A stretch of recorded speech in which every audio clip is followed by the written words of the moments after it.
Les amis, bonjour et bienvenue sur Verbo Vincit. Aujourd'hui, je vais vous proposer d'écouter avec moi un enregistrement que j'ai produit hier ou avant-hier, je ne sais plus, à un moment donné où j'avais pas accès au micro de l'ordinateur, donc c'est enregistré avec mon téléphone, le son était un petit peu moins bon. Et on va commenter un petit peu tout ça parce que je pense que il y a pas mal de choses à préciser ou ajouter.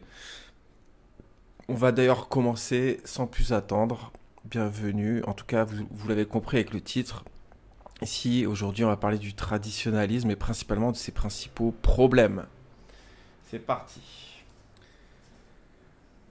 Les amis, bonjour, vous êtes encore nombreux à être perdus par ce qu'on pourrait appeler le traditionnalisme dévié ou le traditionnalisme tout court, en fait.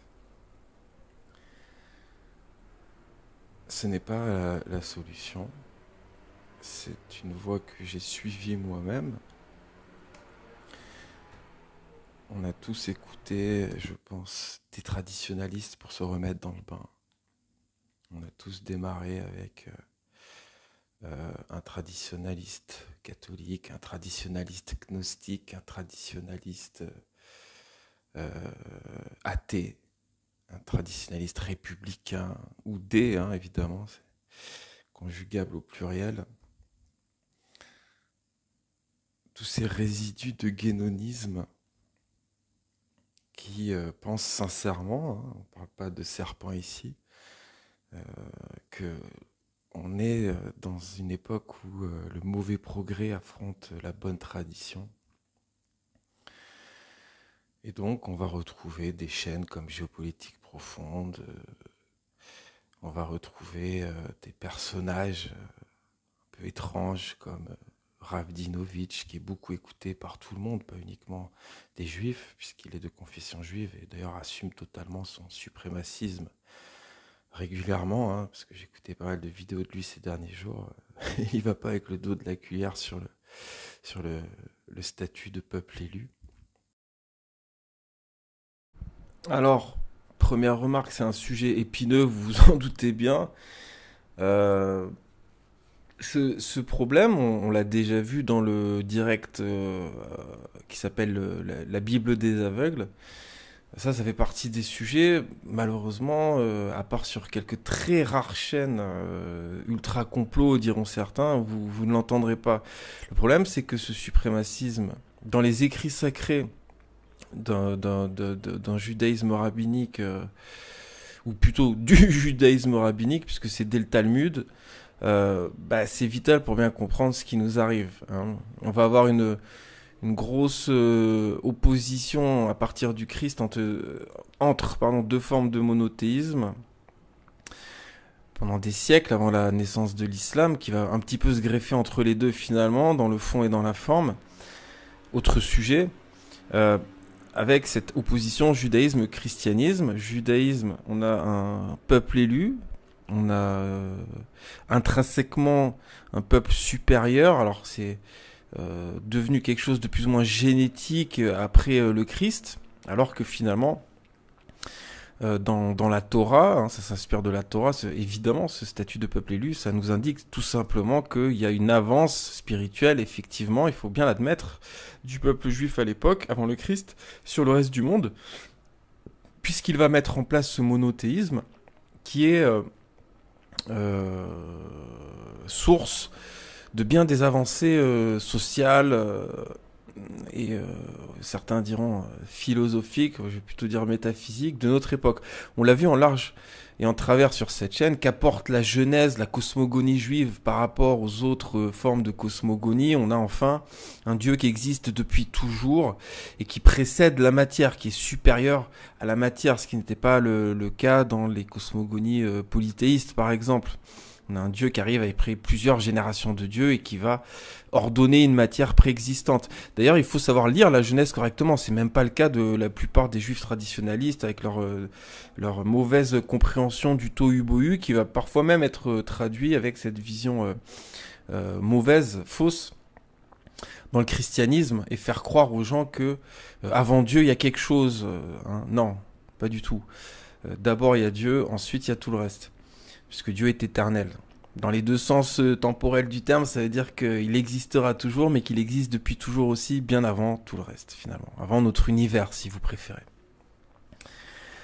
Alors, il y a d'autres apports dans la vie de tous les jours. On l'a vu en long, en large et en travers dans cette chaîne. On a une religion qui va combattre et rejeter totalement le sacrifice humain, bien qu'il y ait une toute petite exception en contexte de guerre dans la Bible. Dans les livres des juges, dans les livres historiques et les livres des juges, il me semble, je me rappelle plus exactement le passage. Et à cause de ça, bon, c'est remis en question par tous les historiens, nanani nana, Bible modifiée après. Bon, c'est un sujet complexe, mais si on est vraiment, hein, je vous le dis, si on est vraiment honnête, objectif, on a ce combat permanent contre le sacrifice humain dans absolument tout l'Ancien Testament depuis le tout début, hein, de la Genèse jusqu'au dernier livre, qui va évidemment être poursuivi par le christianisme.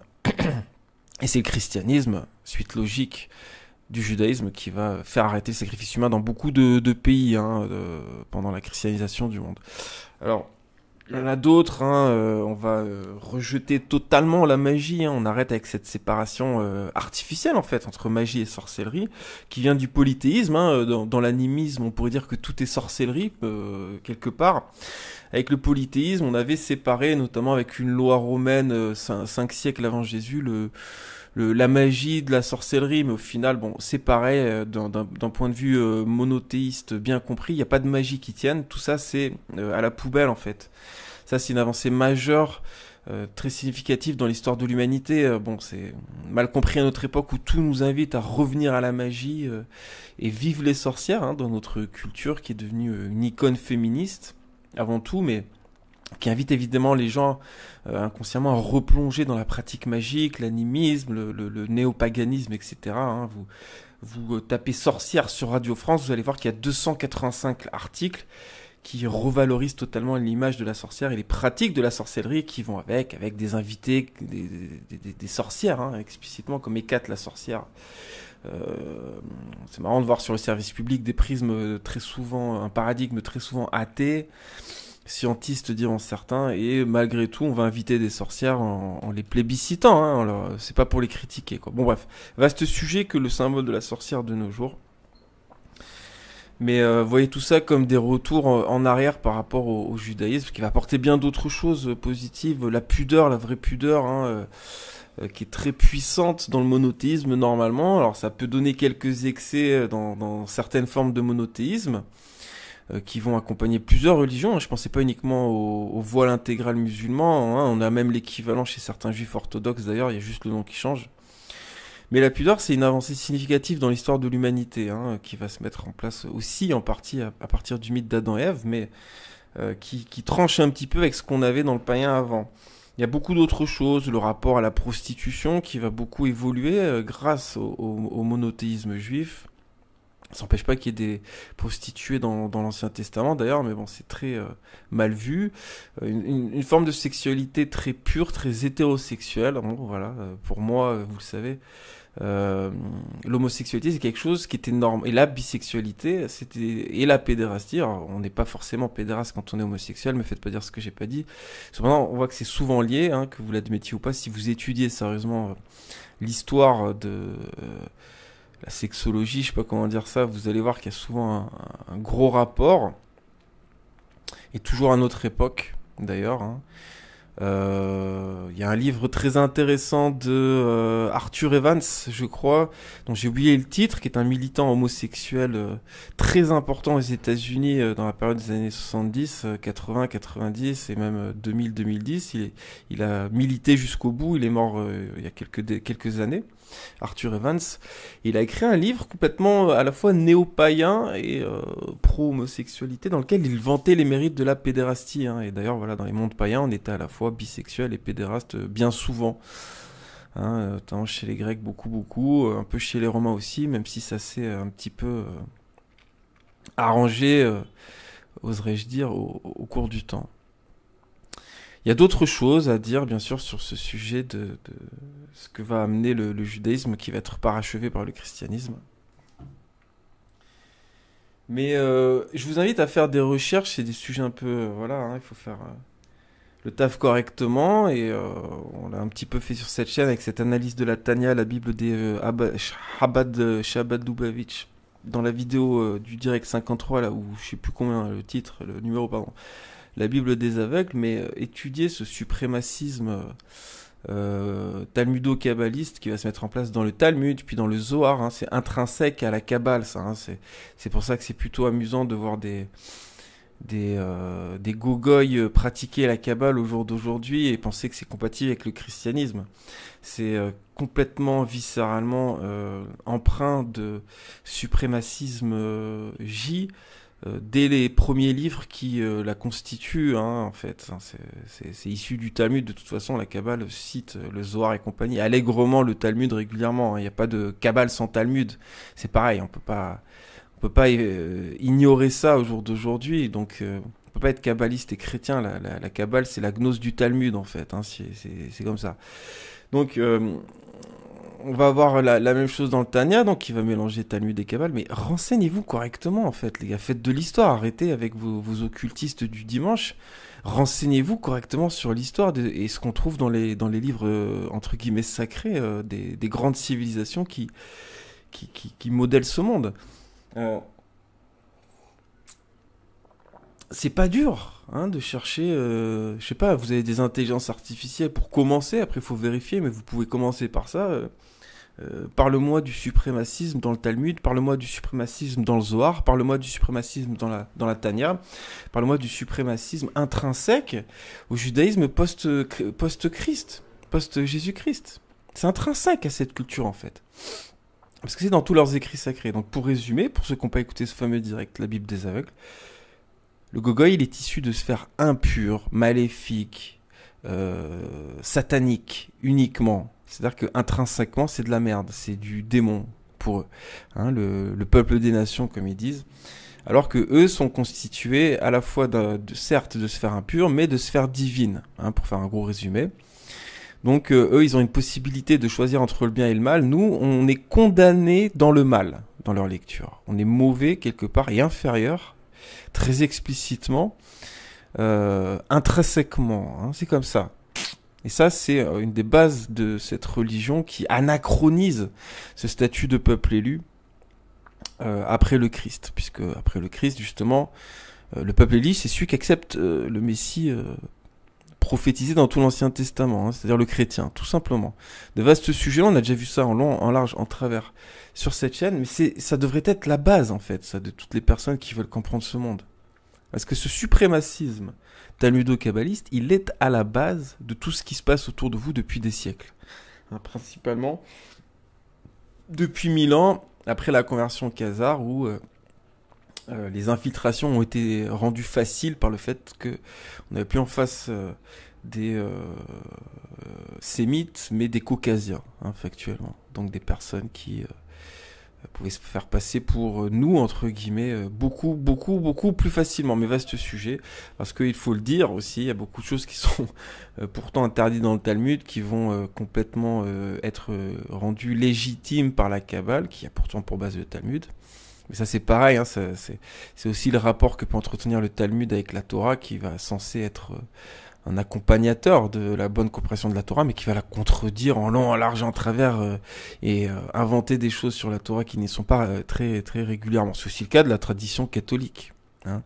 Lisez les pères, lisez les pères, lisez les pères. Non, lisez les évangiles, comprenez-les bien, et comprenez bien que les pères, ils ont fait n'importe quoi très régulièrement, au même titre que les rabbins sur la Torah avec le Talmud. Bon, après, il y a quand même des choses bien moins pires du côté des pères de l'Église, très majoritairement, hein, dans ce que ça va offrir au monde, hein, finalement. Bref, vaste sujet, mais le mal est partout, les erreurs sont partout.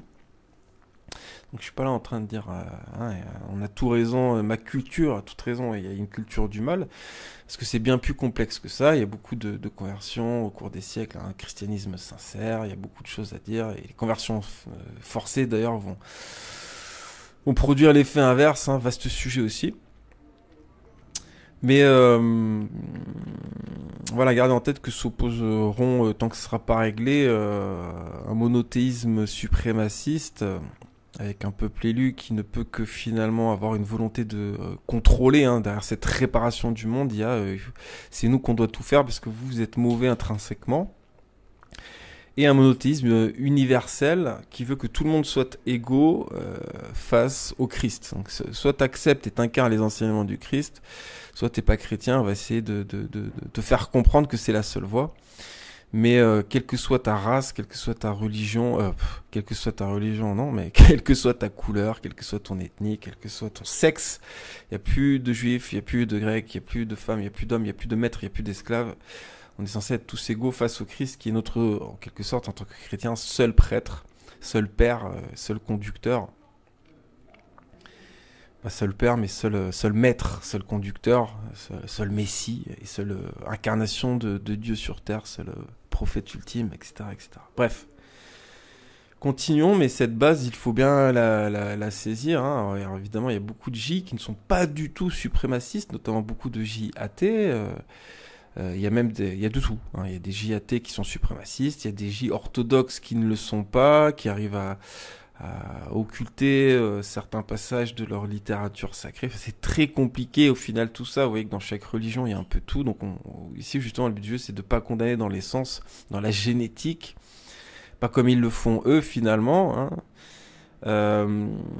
Qui vont, voilà, si vous écoutez des rabbins, pour eux, vaut mieux un J athée qui fait de la merde dans sa vie que 100 000 chrétiens qui font le bien autour d'eux, parce que même quand un goïm fait le bien, c'est de l'hypocrisie, ou c'est faire le mal, ou c'est...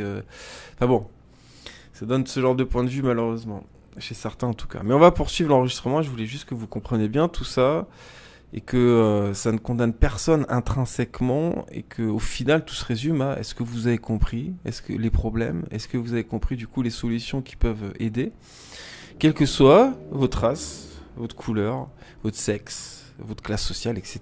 Bref, continuons. Anachronique, hein, après le Christ, bien sûr. Des personnages comme Tréfingui et toute la clique, la table 700 et compagnie. Plein d'autres chaînes, plus ou moins guénoniennes, plus ou moins traditionnalistes aussi dans le religieux. Hein. Il y en a des tonnes chez les catholiques.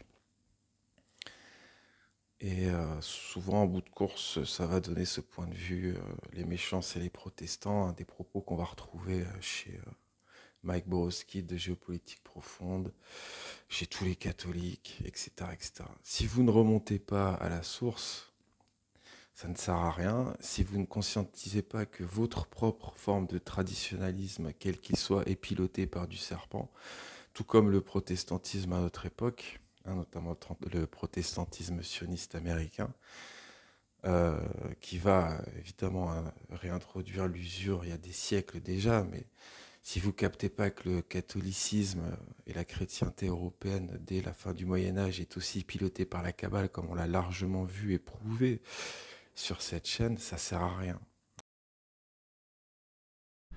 Alors, petite précision, oui, les protestants c'est l'usure, les protestants c'est l'usure, les protestants c'est l'usure. Oui, il y a beaucoup de vrai là-dedans avec le protestantisme calviniste, hein, essentiellement. Hein, c'est pas un trait du protestantisme luthérien, ça n'apparaît pas avec Luther qui, comme je le rappelle régulièrement, finit sa vie complètement judéophobe, hein, avec un écrit qui s'appelle Sur les mensonges des Juifs, qui évoque beaucoup de problèmes de son époque.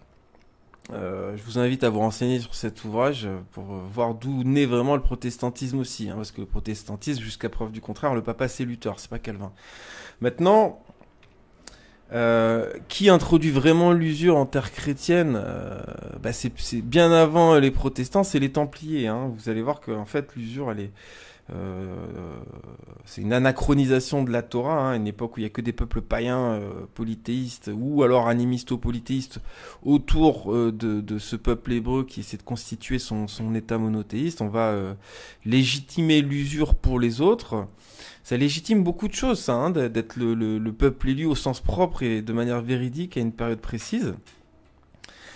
Et c'est compliqué à comprendre à notre époque avec un prisme moderne, hein, vraiment très compliqué. Donc, je vous invite à bien le conscientiser en étudiant l'histoire correctement, hein, et c'est vraiment important. Maintenant,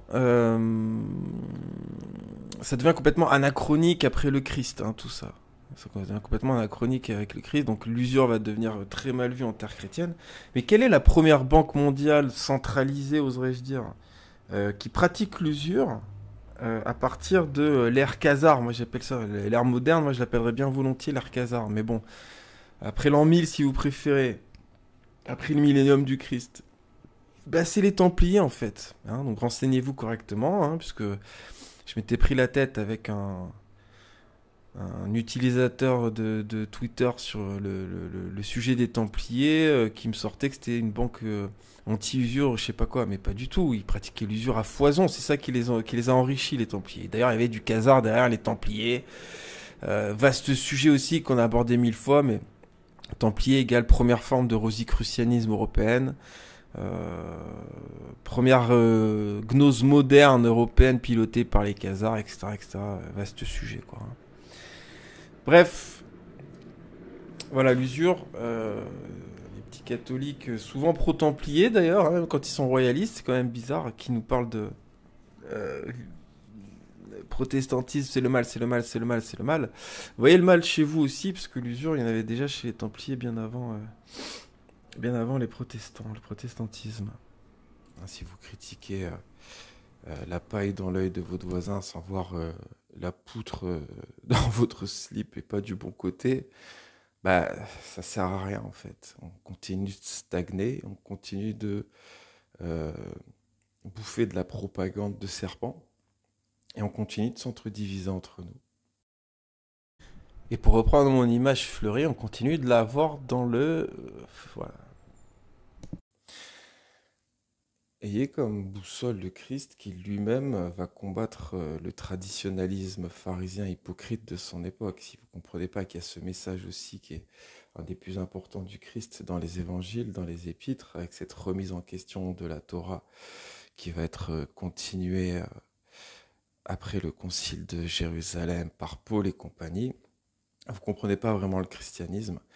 Et vous devenez donc un apôtre du traditionnalisme, où la forme devient plus importante que le fond, où le rite devient plus important que l'application des principes de votre religion au quotidien. Et donc vous passez à côté de cette fameuse phrase citée 2 fois, hein, d'ailleurs en plus je crois dans les évangiles par Jésus, Osée 6,6, donc, qui nous invite à comprendre que euh, les hécatombes, les sacrifices ne sont rien face à la bonté et à la connaissance de Dieu, et donc à l'application de ces principes dans la vie de tous les jours, dans le quotidien, dans le social. Alors j'ai dit hécatombe, il fallait entendre ici Holocauste, hein, bien sûr.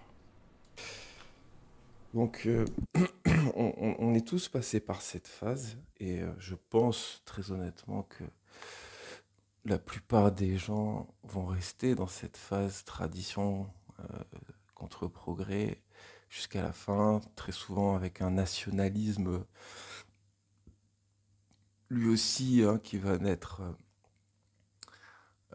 récemment d'ailleurs sous cette forme vers le 19e siècle principalement, qui est un outil des serpents pour mondialiser, même si ben, ça ne saute pas aux yeux quand on n'a pas toutes les pièces du puzzle.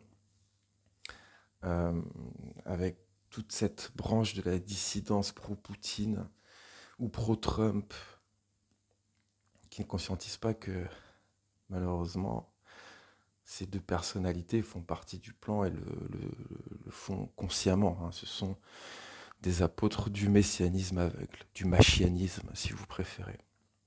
Ils sont dans la mondialisation, ils sont dans le sacrifice de petits gogoys. Et on a d'ailleurs en ce moment, c'est assez intéressant, une guéguerre entre Trump et Musk. Je ne sais même plus pourquoi, je ne sais même pas pourquoi, c'est tout à fait récent. Une petite guéguerre d'ego entre deux grands mages du discordianisme. Je vous invite à écouter mon direct sur le discordianisme en compagnie de Virtus Humus pour ceux qui ne connaissent pas vraiment ce sujet qui est crucial à notre époque. Hein, c'est un des outils principaux pour tous nous balader et tous nous faire accepter le démon dans nos vies. Et ça marche bien. Et donc on a cette guéguerre avec Musk qui va carrément dans des posts Twitter récents révéler que Trump faisait partie du réseau Epstein, alors que c'était les deux meilleurs potes à la compote depuis des mois. Le problème, c'est que Musk aussi semble être très proche de euh, Maxwell, la compagne d'Epstein, que lui aussi fait probablement partie de ces réseaux de près ou de loin, c'est assez rigolo. Alors, est-ce que c'est une pièce de théâtre? Est-ce que c'est matérialiser de la division entre eux pour la systémiser encore plus dans la plèbe? C'est tout à fait possible. Reste que euh, quand on a toutes les pièces du puzzle et qu'on voit que ce sont deux gros sionistes et deux gros apôtres cachés du messianisme aveugle, hein, on a parlé du symbole du X zoharite qui provient de la Kabbale, qui est un équivalent kabbalistique du 666 chrétien. Ce symbole que Trump fout partout depuis le tout début de sa carrière. Hein, vous avez un article dans toutes les vidéos récentes de la chaîne pour savoir ce à quoi renvoie ce symbole du X. Désolé pour les petits Larsen. Alors évidemment, je dis Trump ici, il fallait entendre Musk. Hein.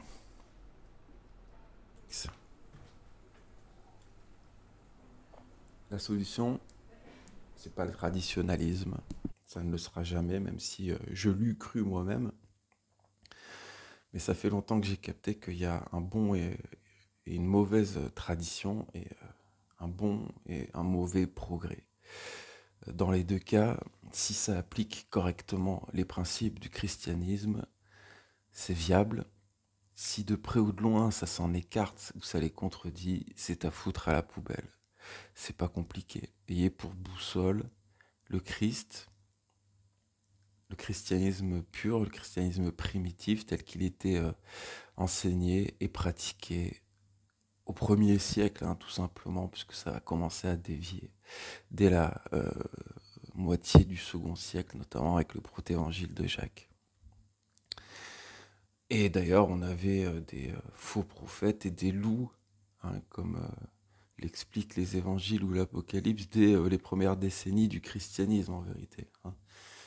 Faux prophètes, c'est dès le début, avec dès le début des gnostiques partouzeurs, CF Sermon cette église de l'Apocalypse, mais aussi donc des progressistes, on pourrait dire quelque part, et des végétariens dans le tas, on pourrait parler des ébionites, et dès le début aussi des faux prophètes traditionalistes qui mettaient la Torah au-dessus finalement de la parole du Christ.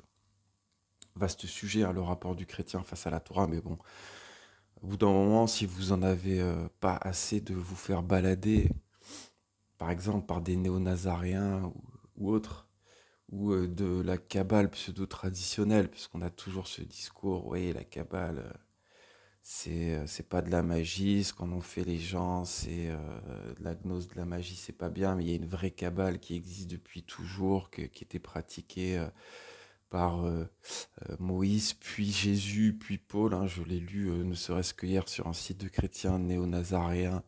Paul était un kabbaliste. Non, Paul, justement, cette fausse tradition, ou plutôt cette tradition périmée qui voulait placer la Torah de Moïse au-dessus de la parole du Christ, ça existait depuis les débuts, ça s'appelait les Nazaréens, et c'est vivement combattu dans Galates ou dans 1 Timothée, par Paul, qui nous explique que la Torah, dans ce début de 1 Timothée, c'est pour les voleurs, les meurtriers, les patricides, ceux qui assassinent leurs parents, etc. C'est-à-dire, ce qu'il faut comprendre dans le rapport entre le chrétien et la Torah, c'est que c'est juste la base. Évidemment qu'on garde la Torah, comme l'explique Jésus, sauf que c'est juste la base, on va beaucoup plus loin. Donc, on a eu cette vague de prophètes traditionalistes. Je ne vais pas tous les nommer, j'ai donné quelques noms déjà, les Trefingui, les Dinovitch, il y en a plein d'autres. Et encore une fois, ça va concerner toutes les écoles. Il y en a énormément toujours aujourd'hui dans le catholicisme. Ce n'est pas la voix de Dieu, ce n'est pas la voix du Christ. Ça fout à la poubelle la moitié de l'enseignement du Christ qui se comporte vis-à-vis du traditionnalisme, et je dis bien du traditionnalisme et pas de la tradition, donc ce qu'il faut entendre aujourd'hui par ce mot dans ce direct, en tout cas, c'est un traditionnalisme dévié, un traditionnalisme aveugle. Il est combattu très explicitement par Jésus. C'est pas ça qui va sauver la terre. Ce qui va sauver la terre, c'est que vous ayez tous un cerveau et un cœur suffisamment affûtés, que vous soyez tous euh, malins comme les serpents et purs comme les colombes. Je vous le dis, les gars, on en est très loin. Moi-même, j'ai encore du boulot là-dessus, très très très clairement. Mais si je me permets de donner des leçons comme je peux le faire régulièrement, c'est que je constate qu'il y a des choses que j'ai pigées qui sont pas encore pigées par beaucoup d'entre vous. Donc, par exemple, si vous êtes catholique et que vous pensez que tout est pourri à part le catholicisme à cause d'une phrase mal comprise au sujet de la pierre d'achoppement qui désigne Jésus dans Ésaïe et qui va désigner Pierre dans les évangiles, pour juste expliquer que Pierre est le premier prophète, le premier grand évangélisateur, le premier grand missionnaire du christianisme, et que ça n'a rien à voir avec un principe de papauté, qui vient lui du principe de Pontifex Maximus issu de la religion païenne romaine. Bah, vous allez continuer de voir la paille dans l'œil du protestantisme et ne pas compliquer que vous êtes complètement, si vous me permettez l'expression, sodomisé par la cabale depuis 1000 ans sans même le conscientiser. Ça, je l'explique dans l'article 1000 ans de catholicisme aveugle, je l'explique dans des dizaines de vidéos sur cette chaîne qui seront en lien de cette description. Si vous continuez de ne pas voir le mal dans votre propre tradition, vous allez continuer de le servir tout simplement en pensant servir le bien. Vous savez, servir Dieu, servir le bien, c'est aussi ce que pensent faire tous les hassidiques du monde entier qui instaurent le chaos sur Terre, ce nouvel ordre mondial du Mashiach. Je vous renvoie au short que je mettrai aussi en description de cet audio. Ils pensent servir Dieu, ils pensent que c'est la seule chose à faire pour servir Dieu et que tous ceux qui ne les suivent pas ne servent pas Dieu et sont condamnés à l'enfer. Or, qu'est-ce qu'ils proposent? Une destruction du monde. Toujours pareil. Alors, c'est explicite dans leurs propos, il faut tout raser pour installer l'ère du Mashiach, le nouvel ordre du Mashiach, le nouvel ordre mondial du Mashiach. C'est explicite dans leurs propos. Le nouvel ordre mondial, c'est un projet du messianisme aveugle. Okay. Or, encore une fois, donc, gardez toujours comme boussole le Christ, qui est la seule boussole qui mène à Dieu. D'ailleurs, il est le seul intermédiaire possible vers Dieu. Que nous dit Jésus à propos de tout ça dans les évangiles? Le scandale doit arriver, mais malheur parce que le scandale arrive. Donc choisissez votre camp. Est-ce que vous voulez suivre les géopolitiques profondes d'Ouguinolâtre, qui est un kabbaliste, Poutinolâtre, qui est un apôtre du messianisme aveugle et qui est bien content de sacrifier des millions de gogoïs pour la gloire du Mashiach, même si évidemment il va se faire passer pour toute autre chose, comme tous les autres politiques de notre époque, y compris notre président. C'est à vous de voir, hein. On ne peut pas vous forcer, donc faites le taf avec des preuves, avec des éléments solides sur Trump, sur Dugin, sur Poutine, sur tous ces gens qui prétendent sauver le monde en le détruisant, qui sèment la discorde, la guerre.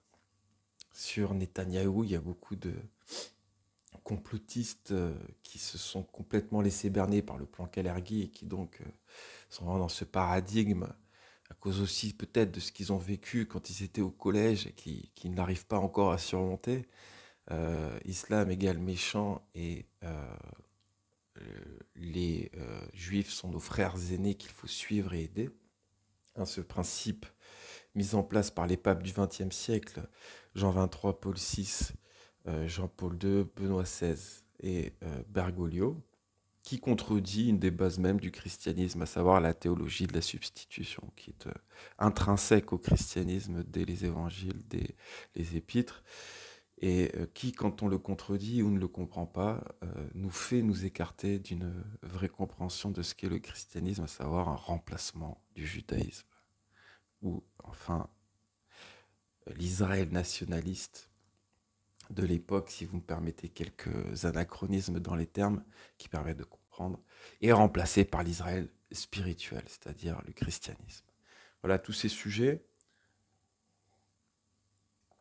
On les a largement traités sur la chaîne, et si bien sûr il y a du vrai dans ce que peuvent dire les traditionalistes, le wokisme c'est pas bien, etc. C'est juste la base de la base de la base de la base. Hein. C'est exactement dire la même chose que finalement, quelque part, la Torah est au-dessus de tout, et les, entre guillemets, contradictions, ou plutôt progression, évolution qu'amène le Christ sur la Torah, ça n'est pas à en prendre en compte. On est un petit peu dans ce cas de figure. Ayez pour boussole le Christ, son message, que je ne vais pas pouvoir vous résumer évidemment à chaque fois. Lisez la Bible, et d'ailleurs, sachez que tous ceux qui vous conseillent de lire la Bible, euh, ils tiennent ça du protestantisme, hein, un catholique, un vrai, hein, qui suit son dogme, on va dire, ses dogmes. Il n'a pas le droit, toujours aujourd'hui, d'avoir ce discours qui est vraiment explicitement issu du protestantisme, puisque le catholicisme va interdire les laïcs, les simples croyants qui ne font pas partie du clergé, à posséder et lire la Bible, voire à la traduire en langue vernaculaire, ce qui va entraîner même des accusations d'hérésie pour ceux qui traduisent la Bible en langue vernaculaire, et même avec des martyrs de cette traduction de Bible il y a quelques siècles, qui vont se faire brûler pour ça. Il n'y en a pas eu beaucoup, mais il y en a eu. Donc ce principe, il est protestant. Je ne suis pas protestant, je ne le serai probablement jamais. Mais j'admets la vérité partout où elle est. J'écoute tout le monde, ce qui me permet de critiquer tout le monde. Et il y a du bon chez les catholiques, bien sûr. Sur certains points, il y a une bonne théologie, toujours encore. Mais il y a une bonne théologie qui n'est pas chez les catholiques, chez les protestants. Même s'il y a des mauvaises choses aussi. On en a parlé plein de fois. Et au niveau de la théologie pure, c'est-à-dire qui on doit prier, nanani nanana, le rapport à la Vierge, le rapport au saint, etc., les protestants ont raison. Donc, sachez, si vous êtes catholique encore, et au moins écoutez des protestants pour confronter votre point de vue. Moi, j'écoute tout le monde et j'essaie de voir qui a raison face à la parole de Dieu, et à ce qu'on peut en tirer, hein, parce qu'évidemment, il n'y a pas tout dans la Bible. On peut rajouter des choses. Le Saint-Esprit peut guider, toujours aujourd'hui d'ailleurs, les gens qui se mettent à corps perdu dans la théologie, seulement quand ça va contredire la Bible. Ça n'est pas du christianisme. On peut rajouter des choses qui ne la contredisent pas, qui la complètent et qui l'adaptent à notre époque. Des choses qui la contredisent, c'est pas possible, c'est plus du christianisme, tout simplement. Voilà, donc on pourrait parler de ce problème du traditionnalisme. Voilà, avant que je poursuive sur le sujet, deux choses déjà. Si vous voulez bien comprendre le rapport du chrétien face à la Torah, face à l'Ancien Testament, face à l'Ancienne Alliance, c'est bien comprendre que la nouvelle la remplace. Hein. Il y a un nouveau contrat qui stipule que l'Ancien est toujours valable, mais il y a plein de nouvelles clauses en plus. Hein. Je vous invite à lire Hébreux 8. Hein. On peut le faire très vite fait, avec juste quelques phrases, mais il faut lire en entier, c'est très court, c'est une page, hein, en fait. Je cherche un passage significatif. En effet, si la première alliance avait été sans défaut, il n'aurait pas été question de la remplacer par une seconde. Voilà, mais bon, tout ça c'est évident pour ceux qui ont lu le Nouveau Testament en entier. Même si malheureusement les néo-nazaréens contredisent tout ça en long, en large, en travers, en permanence, y compris quand ils intègrent les enseignements de Paul, qu'ils font passer pour un kabbaliste, comme je l'ai lu explicitement sur un site de néo-nazaréens récemment, avec des gens qui nous invitent à lire le Zohar et le Talmud et intégrer ça dans notre christianisme. Et malheureusement, c'est pas possible, hein, c'est juste plus du christianisme. Ça le contredit explicitement. Et donc, autre point que je voulais apporter, c'est ce point de vue du rapport à la Bible chez les protestants qui est vivement critiqué. En fait, vous avez deux écoles. Vous avez les catholiques qui vous disent, après plusieurs siècles, c'était plus ou moins interdit. Ok, vous pouvez lire la Bible, c'est bon, mais par contre, vous êtes obligé d'avoir comme accompagnement la tradition catholique. C'est-à-dire, ça signifie quoi? Les pères de l'Église. C'est-à-dire, à partir du moment donné où ça commence à faire n'importe quoi au niveau de la théologie, notamment par exemple chez Saint Augustin, mais ça va continuer avec Thomas d'Aquin, par exemple, au Moyen-Âge. Bernard de Clairvaux, qui est ultra important dans le catholicisme moderne et qui était littéralement un serpent. C'est pas le cas d'Augustin ou de saint Thomas d'Aquin, selon moi. Peu importe d'ailleurs les intentions, il y a juste de la vérité et des erreurs quelque part au bout d'un moment. Donc vous êtes tributaire de toute cette tradition catholique qui va être hérétique, malheureusement, sur bien des points, et elle va combattre le sola scola, je sais plus comment on dit, scriptura des protestants, qui veulent vraiment avoir la bise, je mélange les mots, la Bible comme base et non la bise. Et on va faire croire, notamment j'ai vu dans une vidéo du frère Paul Adrien, que parfois j'aime bien, parfois j'aime un peu moins, qui explique que les protestants, c'est le christianisme où chacun peut interpréter la Bible comme il veut, hein. Catholicisme égal, on a la tradition, donc c'est du solide, on a des vrais docteurs qu'on fait le taf, donc on a un vrai appui. Et les protestants, c'est chacun, même pas chaque église ou chaque paroisse, chaque chrétien fait son petit délire, fait sa petite interprétation individuelle. Mais c'est complètement faux. Hein, ça, c'est notamment dans sa vidéo, il explique toutes les dénominations chrétiennes différentes, qui est pas mal pour avoir les bases, mais justement, ce point-là fout presque toute la vidéo à la poubelle tant il est de mauvaise foi. Non, le protestant, à la base, et toujours aujourd'hui, c'est quelqu'un qui veut vraiment comprendre la Bible, y compris au-delà des erreurs de la tradition chrétienne de l'Antiquité et du Moyen-Âge. C'est ça, en fait, un protestant. C'est pas du tout chacun fait son petit freestyle. On a constaté qu'il y avait des erreurs dans la tradition qui contredisent la Bible. Donc, on va corriger ces erreurs. Hein. C'est pas pour rien que le protestantisme est toujours vivant au jour d'aujourd'hui. Bon, après, ça veut pas dire que tout ce qui vit est légitime face à Dieu, mais ça indique, quand on a des dizaines de millions de personnes qui sont dans une croyance, qu'il y a une certaine cohérence, tout du moins. Hein. Bon, après, voilà, hein, ça va se discuter. Pour moi, j'ai ce point de repère qui est donc ma boussole ultime, la parole de Dieu et le Nouveau Testament. Et tout ce qui va s'inscrire en porte-à-faux, ça va me poser problème. Or, il y a des bonnes rectifications par les protestants dans leur travail d'exégèse sur la Bible. Voilà, hein. Alors, saint Thomas d'Aquin, j'aimerais juste apporter un petit point. On en a parlé dans des vidéos un peu récentes, très vite fait. Il y a un point fondamental avec saint Thomas d'Aquin, c'est que en fait, on a cette métaphysique tripartite dans le christianisme qui se met en partie sur base de la Trinité. Corps, âme, esprit, ça vient de aussi la Trinité, Père, Saint-Esprit, Fils. Hein. J'ai expliqué tout ça dans le direct sur la Trinité, je vais pas y revenir, c'est un peu important, je pense, de bien le comprendre pour bien comprendre le christianisme, avec ce même Dieu qui se manifeste dans 3 dimensions, on va dire, différentes. Hein, le Père dans les mondes célestes, divins, le Saint-Esprit dans les mondes psychiques et le Fils, Jésus-Christ, dans le monde physique, sachant que ces 3 mondes et ces 3 entités sont tout à fait reliés et en interconnexion permanente, finalement.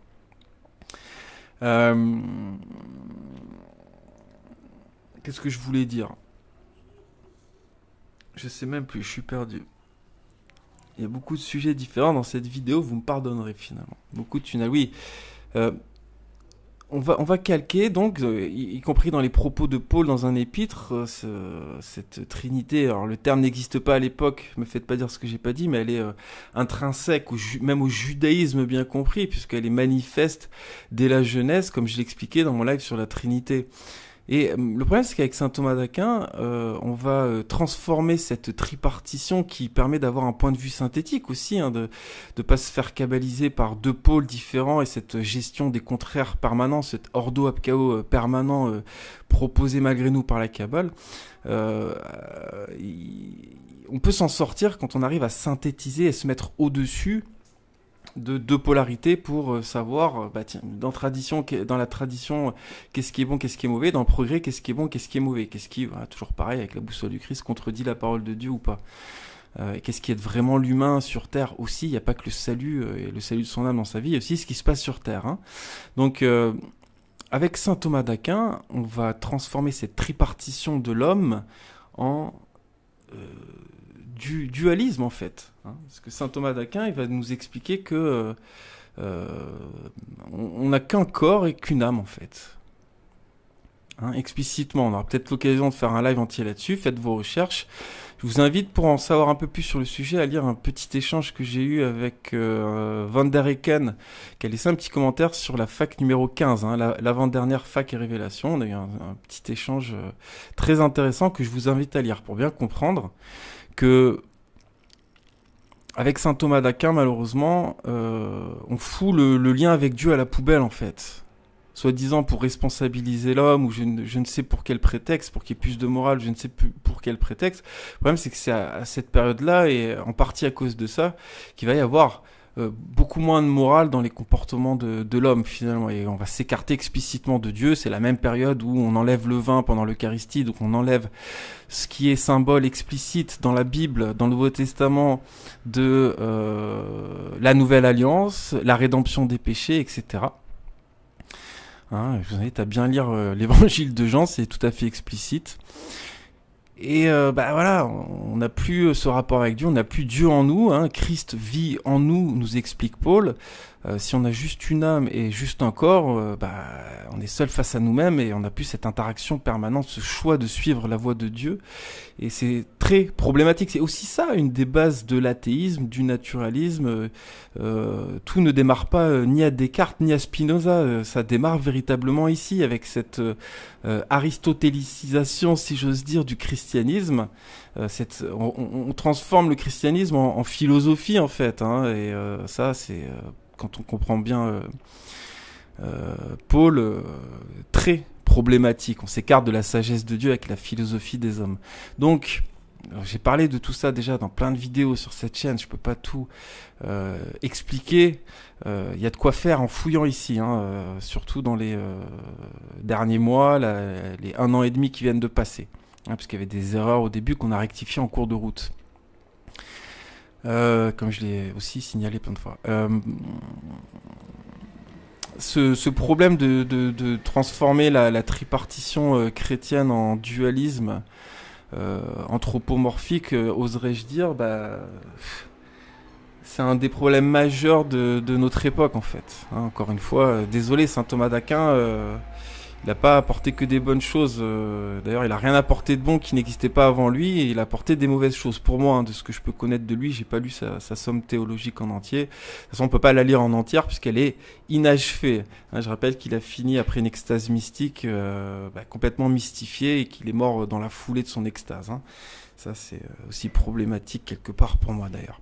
Bref, son contexte aussi, son grand maître Saint Albert, on pourra en parler. Hein, un chrétien qui pratique l'alchimie, qui fait des traités d'alchimie dès le 12e, 13e, ça reste quelque chose à discuter quelque part. Très très important de comprendre ça. Hein. Vous êtes un corps, un âme et un esprit.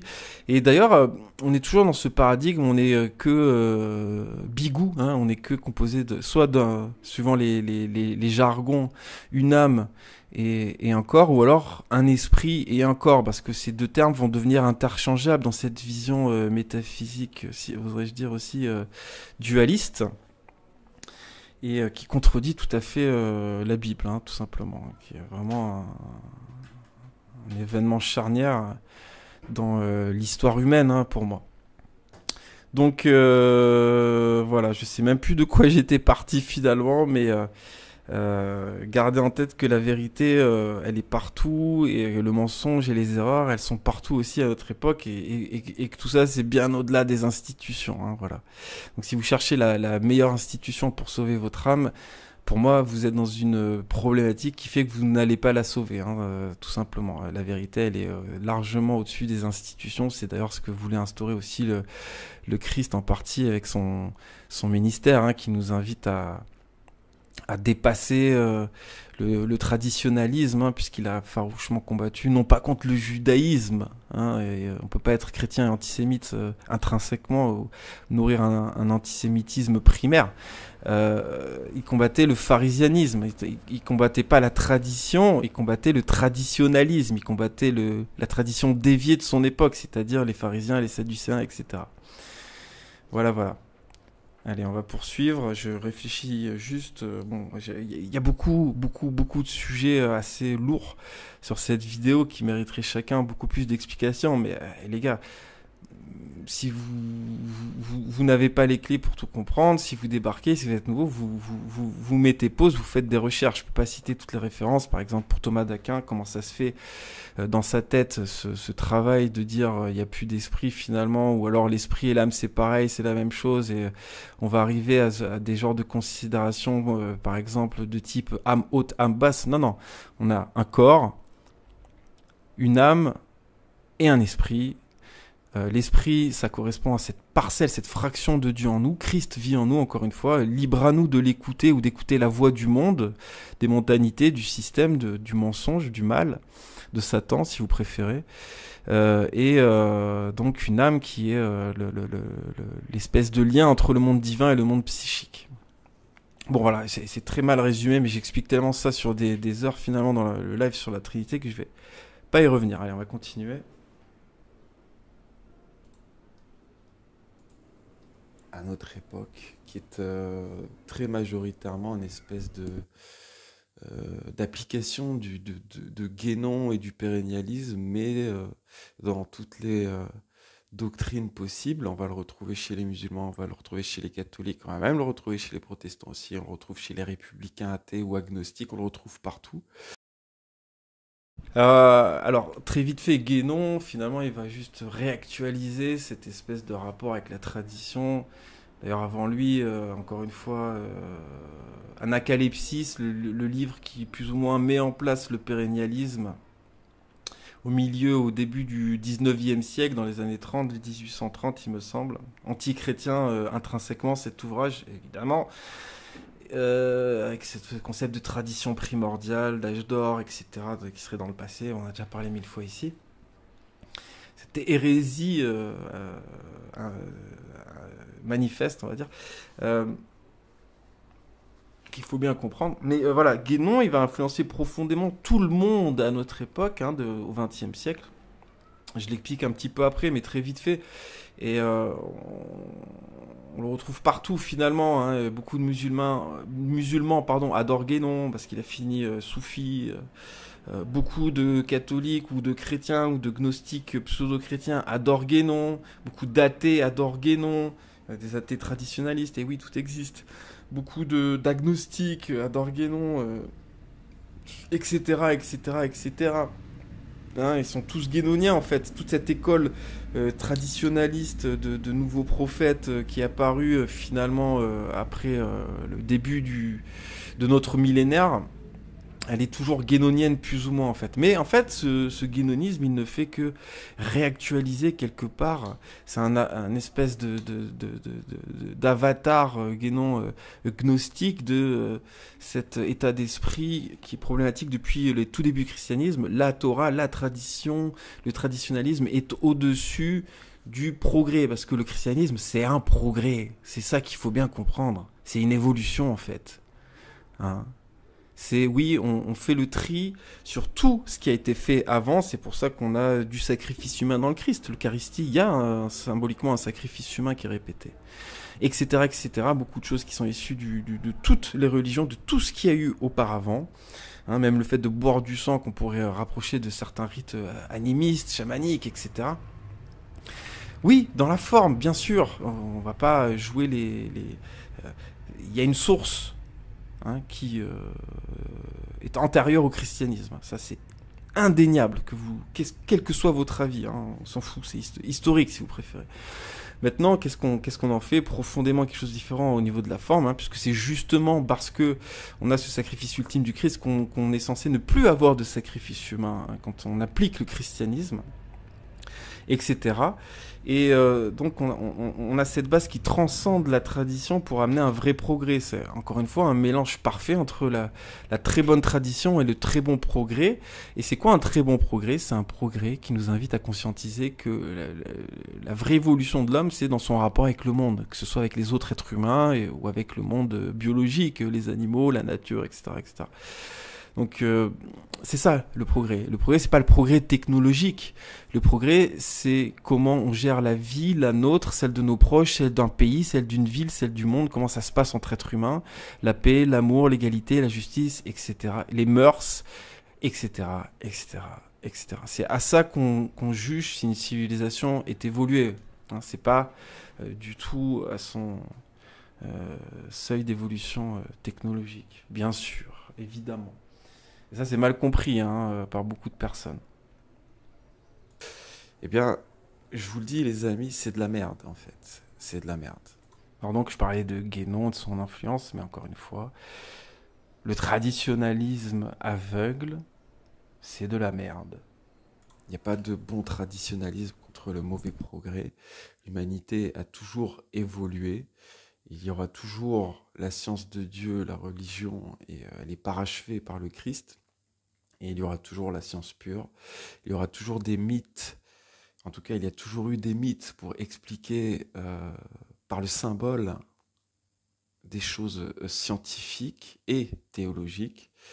Et si on vous dit que la Genèse c'est un mythe et que le Big Bang a probablement bien eu lieu, d'ailleurs il est mis au point par un prêtre catholique, à savoir Georges Lemaître, avec son principe d'atome primitif, ça n'exclut pas les enseignements bibliques et ça n'exclut pas les mythes. Hein. Dans mythe, il y a mythos, c'est la même racine que mensonge, ça n'est pas pour rien. C'est parce que depuis toujours, ceux qui conçoivent les mythes conçoivent que c'est des manières imagées, symboliques, d'expliquer des choses, soit réelles dans le divin, soit réelles dans le physique, c'est-à-dire qui expliquent des choses scientifiques, comme c'est le cas de la Genèse, qui explique ce principe d'évolution, avec ce principe des 7 jours, où tout se crée petit à petit, avec un principe évolutif. Donc ça aussi, c'est un gros sujet, si vous voulez prendre tout ce que vous trouvez dans la Bible au sens propre, et ne même pas comprendre aujourd'hui qu'un mythe, c'est un mythe, c'est-à-dire qu'il y a une part de mythification, de symbolisation du réel avec des procédés qui permettent à tout le monde de comprendre. Ce n'est pas du mensonge, c'est du symbole, c'est de l'extrapolation symbolique pour faire comprendre. Si vous comprenez toujours pas ça, vous allez faire freiner la vérité et vous écarter de la vérité de Dieu qui n'interdit jamais de comprendre scientifiquement et correctement les choses. Ça fait partie aussi de l'évolution humaine, de comprendre scientifiquement un peu plus chaque jour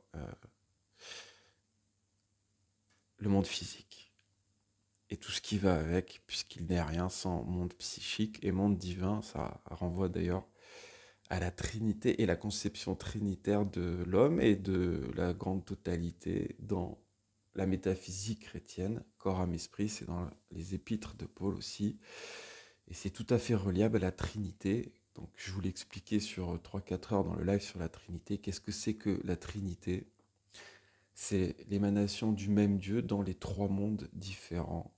Le Père dans le monde divin, le Saint-Esprit dans les mondes psychiques, le monde psychique qui sert donc de passerelle entre le monde divin et le monde physique dans lequel on a eu droit, le temps de sa vie, de son passage sur Terre, à l'incarnation physique.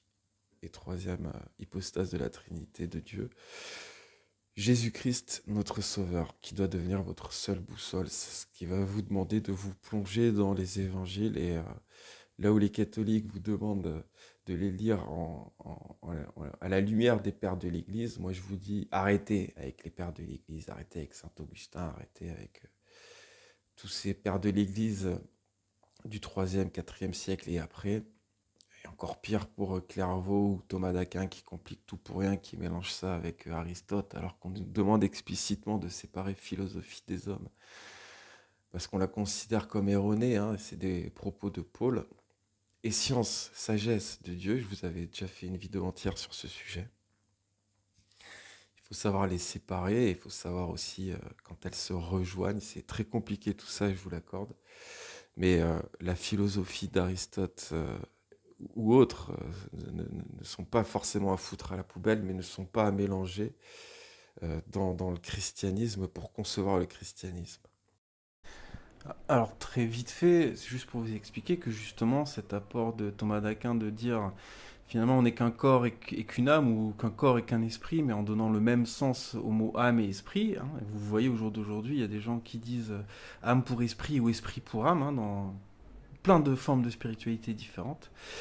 Et bien donc ce dualisme anthropomorphique, métaphysique, bon voilà, il faut mettre tous les mots compliqués à la suite que vous voulez là-dessus, il vient d'Aristote, tout simplement, qui était opposé à Platon là-dessus, puisque Platon aussi voyait les choses, il me semble, hein, de la même manière que la Genèse finalement, avec une tripartition explicite dans la Genèse, hein, Genèse 18 par exemple.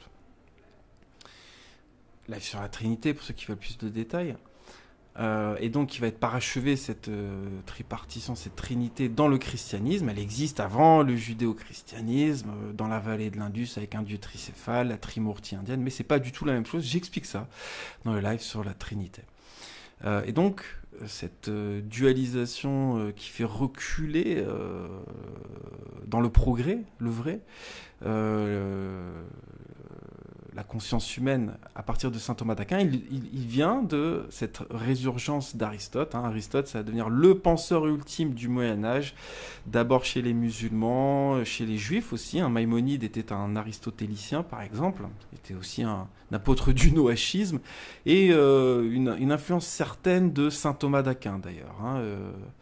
Le petit Maïmonide. Hein. Donc, on peut se poser des questions encore plus sur saint Thomas d'Aquin, comment on peut aduler Maïmonide à ce point en se prétendant chrétien. Bon, c'est voilà, un autre sujet, on va dire. Et pensez que voilà, tout ça, c'est de l'aristotélisme qui ressuscite au Moyen-Âge. Ça nous vient principalement de savants, on va dire, musulmans, et on aura fait peut-être des bonnes choses avec Aristote, mais dans la théologie et la métaphysique, malheureusement, ça aurait fait beaucoup reculer le monde occidental, finalement. Il faut bien comprendre que ça naît dans des mondes païens où le monothéisme n'existe pas encore, que, bah, que ce soit Platon, les stoïciens ou Aristote, il y a des lacunes qui font que ça les rend complètement impossible à mélanger complètement au christianisme. Mais on parlera un petit peu du rapport, je pense, entre science et christianisme un autre jour. C'est un sujet passionnant avec des hauts et des bas dans l'histoire de l'humanité.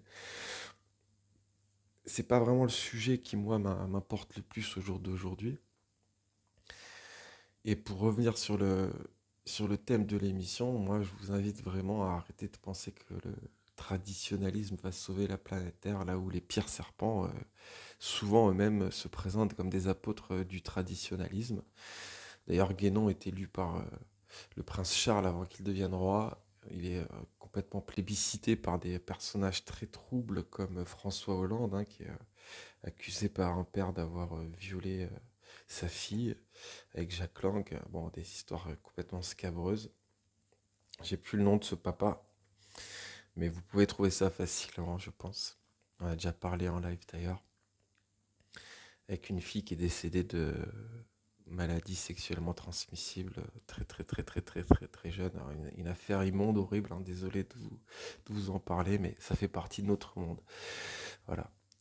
Voilà ce que ça donne un guénonien. Hein. On n'oublie pas que Guénon, le traditionnaliste soufi, hindouiste, gnostique, franc-maçon et tutti quanti, finit pédéraste. Hein. Il épouse une adolescente musulmane, et que c'était pas le seul pédéraste ou pédophile du pérennialisme, puisqu'on a des histoires de pédophilie et de viol avec Chuon aussi, bon bref. Si c'est ça le traditionnalisme, hein, si c'est revenir à des époques où la pédérastie et la pédophilie étaient considérées comme normales, c'est-à-dire des époques animistes en fait, hein, là on n'est même plus dans le politisme à ce stade, Même s'il y avait encore beaucoup de pédérastie chez les Grecs, la pédophilie, je pense pas que c'était considéré comme normal chez les Grecs ou les Romains, en tout cas pas d'après mes recherches. Bref, on s'écarte un peu du sujet, ou pas d'ailleurs, non, ça, on est en plein dedans en vérité. Euh, J'avais en tête une petite digression sur la pédophilie dans le Talmud, ces fameuses histoires de avant 3 ans c'est possible, puisque j'ai nourri quelques recherches sur le sujet, hein, puisque quand on demande à des talmudistes qu'est-ce que ça veut dire tout ça, et ça bégaye dans tous les sens et ça trouve des milliards d'excuses, eh bien, j'ai fait des petites recherches sur les analyses de ce fameux passage par des grands penseurs du judaïsme rabbinique comme Maïmonide ou Rachid de Troyes. Qu'est-ce qu'il nous propose quand il parle de ce fameux passage? Hein, on va nous dire que les pratiques sexuelles amorales ou immorales sont interdites dans le Talmud, donc on ne peut pas valider ça et que c'est juste nous, pauvres gogoys, qui comprenons pas bien tout ça. Or, quand on va voir chez les spécialistes du Talmud, comme voilà Maïmonide ou Rashi qui commandent ce passage, ils vont nous dire que quand quelqu'un viole un enfant avant 3 ans, c'est pas bien, il faut le fouetter. Hein, pour vous donner une idée de leur considération de la pédophilie, c'est tellement grave pour eux, hein, de violer un bébé qu'il faut juste fouetter le coupable. Donc, quelque part, bon, c'est une forme de tolérance à ce stade pour moi, hein, très explicitement. Bref, ça c'est tout un topic qui mériterait un live entier. Je voulais bâcler pour que vous puissiez vous-même éventuellement faire vos petites recherches sur ce sujet épineux. Mais c'est aussi du traditionnalisme, le Talmud, et ça permet des choses complètement arriérées, hein, voilà. On a ça aussi avec une certaine forme de traditionnalisme musulman, hein, avec les mariages forcés de gamines, etc. C'est pareil. Vous voyez bien que le traditionnalisme, il est au moins aussi problématique à notre époque que le progressisme, hein, son inverse, on pourrait dire. Voilà, comme d'habitude, quand on est polarisé, quand on est coupé en deux et quand on est divisé en deux, complètement manichéisé, on pourrait dire, bêtement, on se fait balader et on défend une déviance sans s'en rendre compte.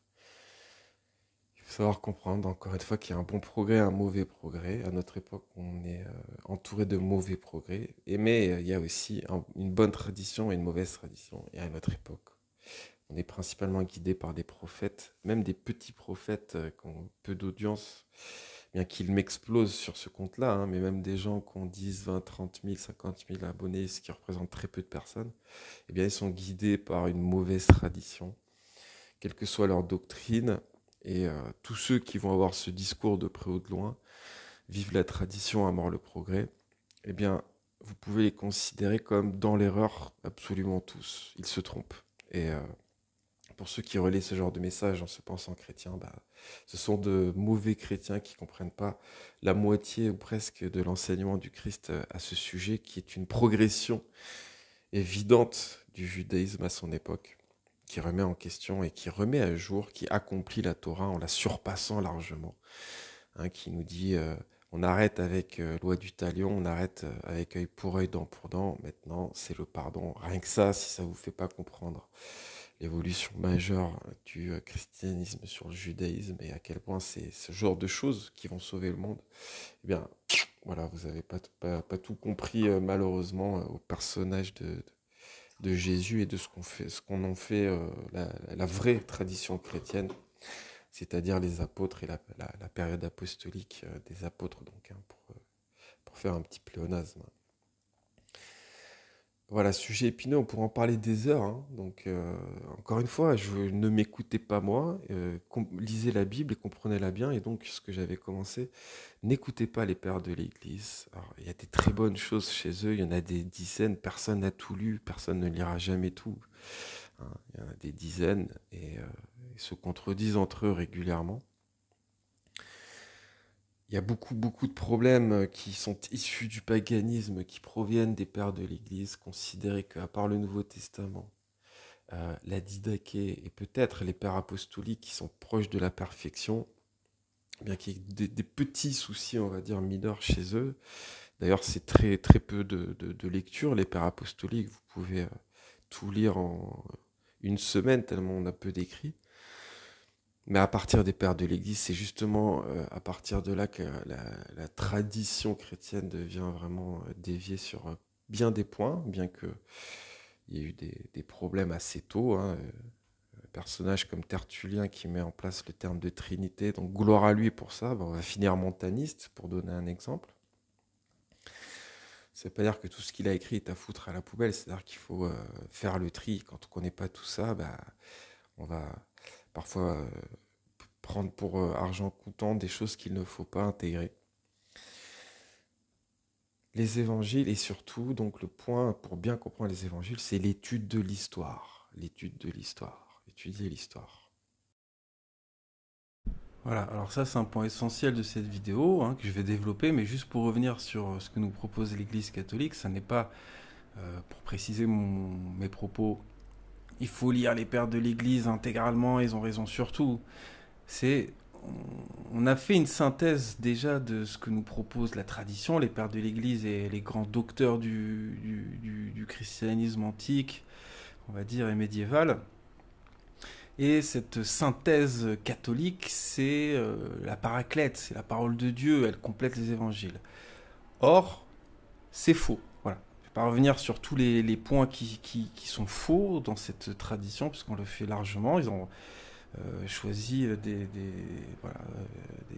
des propos de docteurs bien intentionnés qui étaient dans l'erreur. Saint Augustin et son manichéisme qui se rapproche d'une certaine forme de gnosticisme à bien des égards qui va être très présent. On pourrait parler aussi ici du monachisme, un monachisme catholique qui peut être divisé en deux parties avec un monachisme apostolique qui est un peu plus incarné, qui va prêcher, œuvre de charité. J'ai pas de problème là-dessus, c'est une bonne chose pour moi, c'est très positif. Quand il n'est pas piloté en bout de course par des serpents, ça a pu arriver dans l'histoire. On pourrait parler de l'abbé Pierre par exemple ici. Mais Mère Teresa, il y aurait des choses à dire aussi d'ailleurs. Mais bon, c'est un dossier que je connais très mal pour le moment encore. Il y a aussi un monachisme ascétique qui n'est pas chrétien en fait. C'est pas du christianisme de se replier du monde pour ne faire que prier uniquement, soi-disant inspiré de Jean-Baptiste ou de Jésus selon eux dans sa période de repli dans le désert par exemple. Oui, mais il a fait 40 jours les amis, il n'a pas fait toute une vie, ça n'a rien à voir. Ils vont aussi soi-disant puiser comme source d'inspiration Jésus avant son ministère, donc Jésus de sa naissance à 30 ans. En prétextant que selon eux, il était une espèce d'ascète. Mais qu'est-ce qui vous prouve ça? Mais c'est écrit nulle part, ça, en fait. C'est écrit strictement nulle part dans la Bible que Jésus était un ascète avant de faire son ministère. C'est des suppositions qui sortent de vos chapeaux, ça, les amis.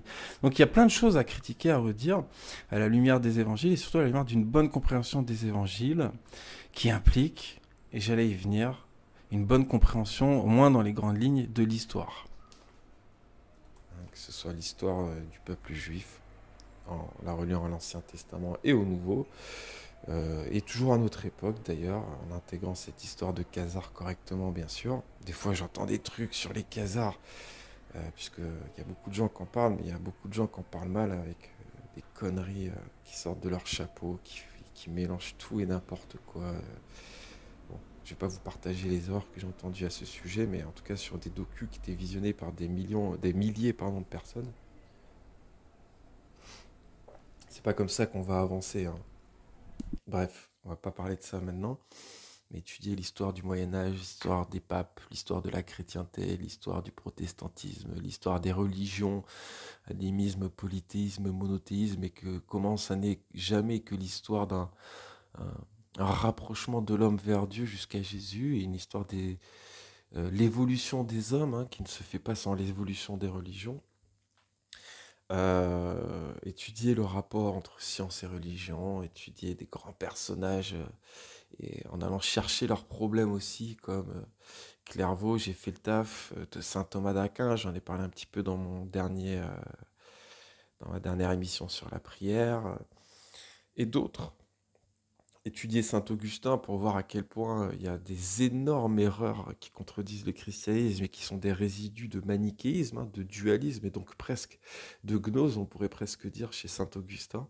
On en a parlé il y a longtemps déjà, mais malheureusement, il y a tellement de choses à débunker, comme disent les jeunes, il y a tellement de mal qui s'est immiscé, même bien avant que les serpents prennent le contrôle du catholicisme après l'an 1000, après le millénium du Christ, que bah, vous pensez bien que non seulement je pourrais jamais faire un taf exhaustif sur 2000 ans d'histoire humaine, mais en plus, je sais très bien que de toute façon, personne, ou presque, ne va pouvoir tout écouter.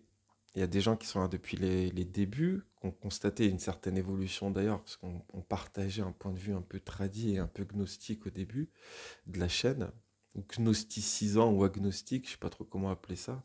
C'est pas franchement explicitement gnostique non plus, parce que j'avais même pas complètement compris ce que c'était. Mais bon, on s'est rectifié en cours de route, on va continuer de rectifier les erreurs qu'on n'a pas conscientisées encore d'ailleurs.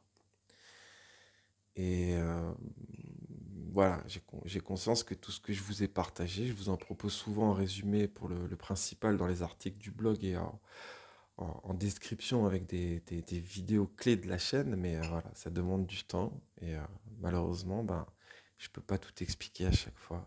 Je peux pas tout réexpliquer à chaque fois, c'est absolument impossible. Mais n'hésitez pas, c'est là où je voulais en venir, à aller écouter des vieilles vidéos, hein, en prenant en compte que bah, il y a des erreurs qui ont peut-être été rectifiées depuis, mais il y a quand même, même sur des très vieilles vidéos, beaucoup de choses qui sont toujours valides et qui sont nulle part ailleurs, hein, je vous le dis tout de suite, sur notamment les symboles et la culture, les romans de serpents depuis 1000 ans à partir de Chrétien de Troyes, etc. Ou le culte marial que même un protestant n'explique pas comme moi, dans sa récupération et sa kabbalisation à partir de cette histoire de Vierge Noire notamment, et puis surtout dans la foulée du grand serpent G majuscule, S majuscule, Bernard de Clairvaux, qui continue de duper des millions de catholiques. Voilà, encore un traditionnaliste lui d'ailleurs, bref. Est-ce que ça veut dire quelque chose dans le contexte de l'époque d'emploi externe? Non, pas vraiment, mais le fait de le valider à notre époque, comme le fait Guénon, hein, puisque Guénon, qui ne se prétendait pas chrétien, va pourtant sucer les grandes déviations cachées de kabbalistes au sein du christianisme comme par hasard, c'est-à-dire bah, par exemple Bernard de Clairvaux, le rosicrucianisme ou les Templiers. C'est sucé par pardon, Guénon dans ses ouvrages. C'est quand même étrange, c'est quand même bizarre, ça nous dit des choses sur aussi, c'est pas suffisant, mais on a fait le taf ici avec des indices plus solides, mais le fait de les voir plébiscités dans les ouvrages de Guénon qui n'étaient pas explicitement chrétiens, même s'il provient soi-disant d'un contexte catholique, ça nous dit beaucoup de choses quand même sur ce que c'était vraiment tout ça. Voilà, vidéo pas trop longue aujourd'hui, qui j'espère va vous motiver à aller plus lire la Bible et étudier l'histoire sérieusement, plutôt que d'écouter tous les complotistes du dimanche qui vous font croire que Poutine ou Trump vont sauver le monde, qui vous font croire que la gnose ou la cabale vont sauver le monde, ou tous les gugus qui vous font croire que le traditionnalisme va sauver le monde. Ce sont des menteurs ou des gens qui sont dans l'erreur. Donc j'invite d'ailleurs les gens qui sont là-dedans et qui prêchent tout ça à revoir leurs paroles, à revoir ce qu'ils considèrent comme étant juste et à bien conscientiser que la vérité de Dieu, elle en a rien à foutre de votre manière de prier à la messe, hein, que vous priez en latin ou en hébreu ou en français. Dieu, il en a rien à foutre, hein, pour vous donner encore un exemple de traditionnalisme. Voilà, hein, puisqu'on a tous ces dévacantistes complètement passionnés qui se battent pour continuer à avoir une messe en latin, sinon c'est pas la vraie messe, c'est pas valide, c'est Satan. Hein. Mais fermez-la, c'est débile au plus haut point. C'est pas là que se situe le combat. Hein. Vous êtes dans la forme comme des gogoles. Voilà, désolé, je m'énerve un peu en fin de live. Parce que de voir des gens aussi sûrs d'eux et aussi donneurs de leçons, alors qu'ils sont encore en train de penser que le rosaire va sauver le monde, alors que c'est un fruit de la Kabbale, en train de valider des apparitions mariales démoniaques, en pensant qu'il y a les bonnes apparitions mariales avant Vatican II et les mauvaises apparitions mariales après Vatican II, toutes ces... Franchement, d'être aussi débile, moi, ça me passe au-dessus de la tête avec tout ce que j'ai pu découvrir ces dernières années. Qu'est-ce qui m'a aidé? L'étude de l'histoire sérieuse et l'étude de ma Bible et du christianisme sérieux. Voilà. Toujours pareil. Si vous comprenez pas l'histoire, ça sert à rien de partir là-dessus, hein.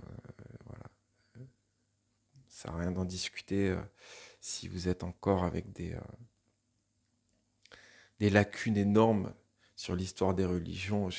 Hier, je suis allé écouter une chaîne avec peu d'abonnés, mais euh, qui essaie d'expliquer le monde et ses problèmes comme moi je peux le faire sur cette chaîne.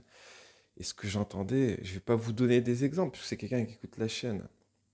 Et j'ai pas envie de la pointer du doigt, j'ai pas envie même forcément qu'elle se reconnaisse et qu'elle se dise, qu'elle se sente pas bien. Mais les conneries que j'ai pu entendre sur cette chaîne, franchement, ça me fait de la peine. On peut en rigoler, mais ça me fait plus rire, moi, parce que je vois des personnes sincères, je vois des personnes pas forcément bêtes, hein, attention, mais avec des lacunes sur l'informationnel, sur le culturel, tellement grandes que ça fait vraiment partir dans des bêtises hallucinantes. Hallucinantes. Voilà. Donc, j'ai bien peur que voilà, je vous ai suffisamment donné pour consigne de lire et bien étudier le Nouveau Testament, et bien vous ne pouvez pas le comprendre sans étude de l'histoire correctement. Et arrêtez de croire que tout est faux dans l'histoire depuis toujours, hein, ça c'est à la limite quand on se remet à découvrir tout ça, pourquoi pas. Je peux comprendre, il y a tellement de mensonges à notre époque que oui, je peux comprendre que les gens remettent finalement tout en question, mais étudier ça sérieusement au lieu de donner des leçons, passer du temps à étudier l'histoire. L'histoire, elle n'est pas écrite depuis la Révolution française. On a des dizaines, pardon, et des dizaines d'historiens bien avant qui vont vous permettre de comprendre beaucoup de choses, hein, et vous pouvez tout simplement faire comme tout le monde fait quand on étudie l'histoire sérieusement, c'est-à-dire écouter le plus de sources possible, en sélectionnant soigneusement des sources. Et quand vous étudiez par exemple des historiens universitaires qui sont baladés, notamment quand ils vont parler des sorcières de l'Inquisition, ils vont jamais faire le lien avec la Kabbale, l'intronisation de la magie salomonienne en chrétienté par les serpents khazars. Donc ça sert à rien d'en parler. Ils vont toujours considérer que les meurtres rituels, tout à fait liés à la Kabbale aussi, ou au sionisme en tout cas, des Guillaume de Norwich en 1144, c'est du complotisme, ça n'a jamais eu lieu. Bon, ces enfants, ils ont bien été tués, ne vous en déplaise. Et si on oublie ces pièces essentielles du puzzle, on ne comprend pas ce que c'est l'Inquisition, on ne comprend pas ce que c'est tout ça, toute cette période. Hein, c'est pareil, si on ne prend pas en compte la Kabbale et les Khazars à partir du 11e, 12e, 13e siècle, ça ne sert à rien de parler d'histoire, hein. Mais il reste que ces gens-là, dans l'erreur sur plein de trucs, ils vont quand même vous apprendre à avoir des bases. Tel roi a fait telle chose à telle époque, puis tel roi a fait telle chose dans la foulée, l'évolution des rois, quelle est la différence entre mérovingiens, carolingiens, capétiens, etc. Il faut ces bases, il faut ces bases. Et d'ailleurs, pour finir avec le traditionnalisme, arrêtez avec votre nationalisme à la con, hein, vraiment. Si vous pensez qu'on peut sauver la France et pas le reste du monde, vous avez rien compris non seulement à l'état du monde actuel, et aussi au christianisme.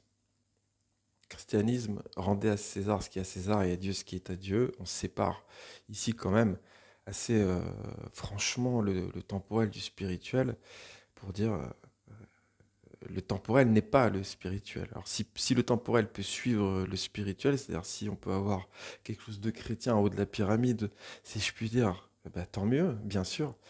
Maintenant, il y aura toujours une différence quelque part, hein. Il y aura toujours une perversion du pouvoir tant qu'on aura un système pyramidal avec un chef et non un guide uniquement en haut de la pyramide, hein. Il sera toujours dévié par le pouvoir de près ou de loin, hein. C'est comme ça. C'est une leçon que l'humanité doit apprendre et tant qu'elle ne l'aura pas apprise, elle répétera le problème.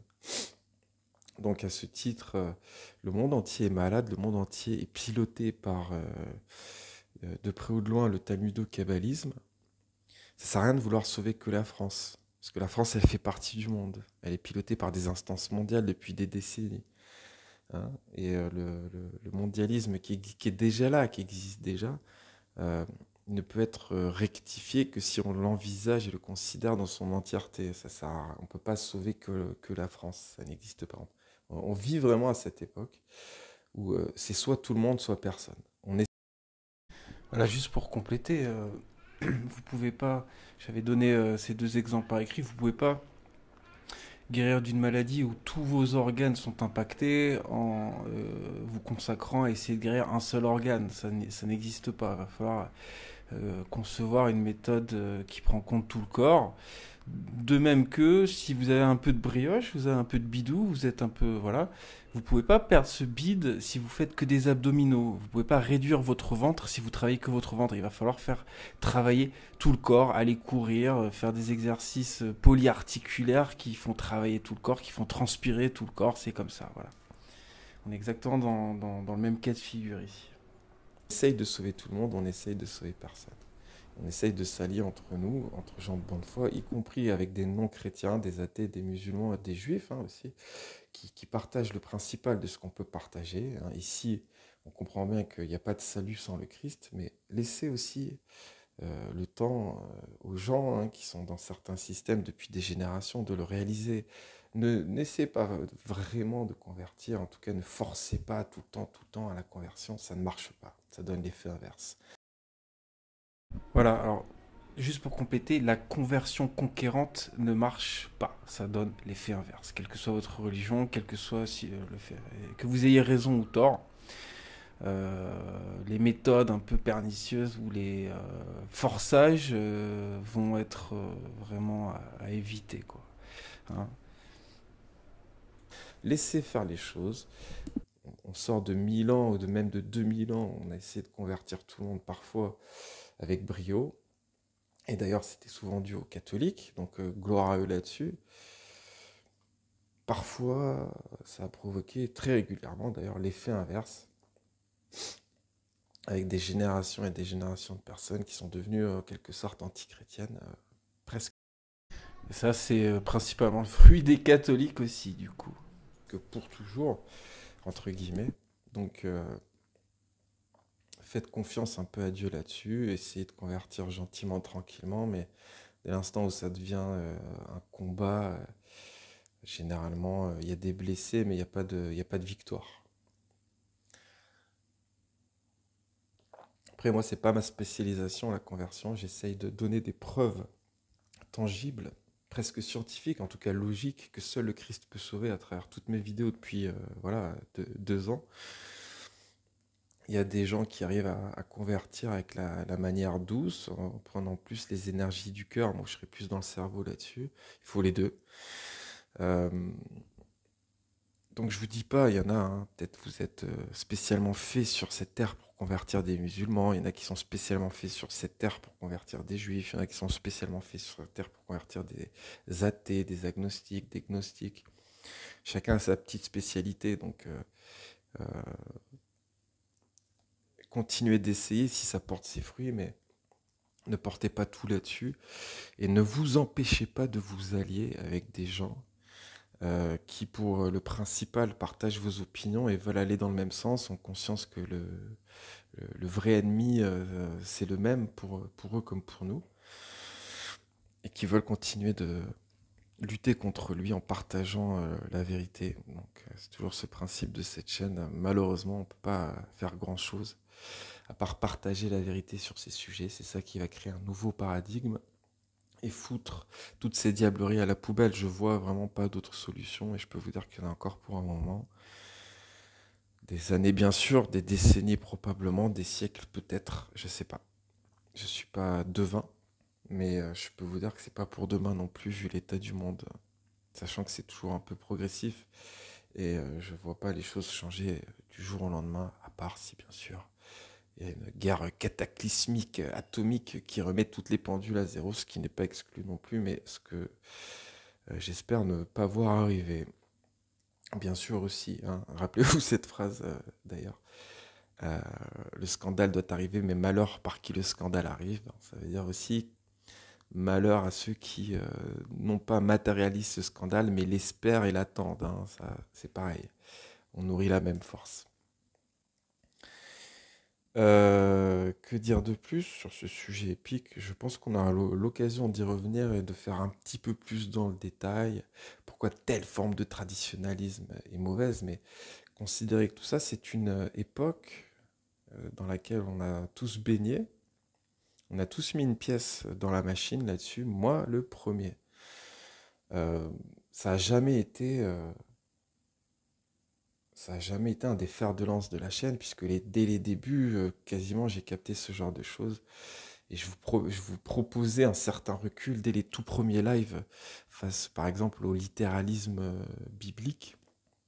C'est toujours un point important pour moi, hein, que de ne pas être dans le littéralisme biblique sur absolument tout ce qu'on peut trouver dans la Bible.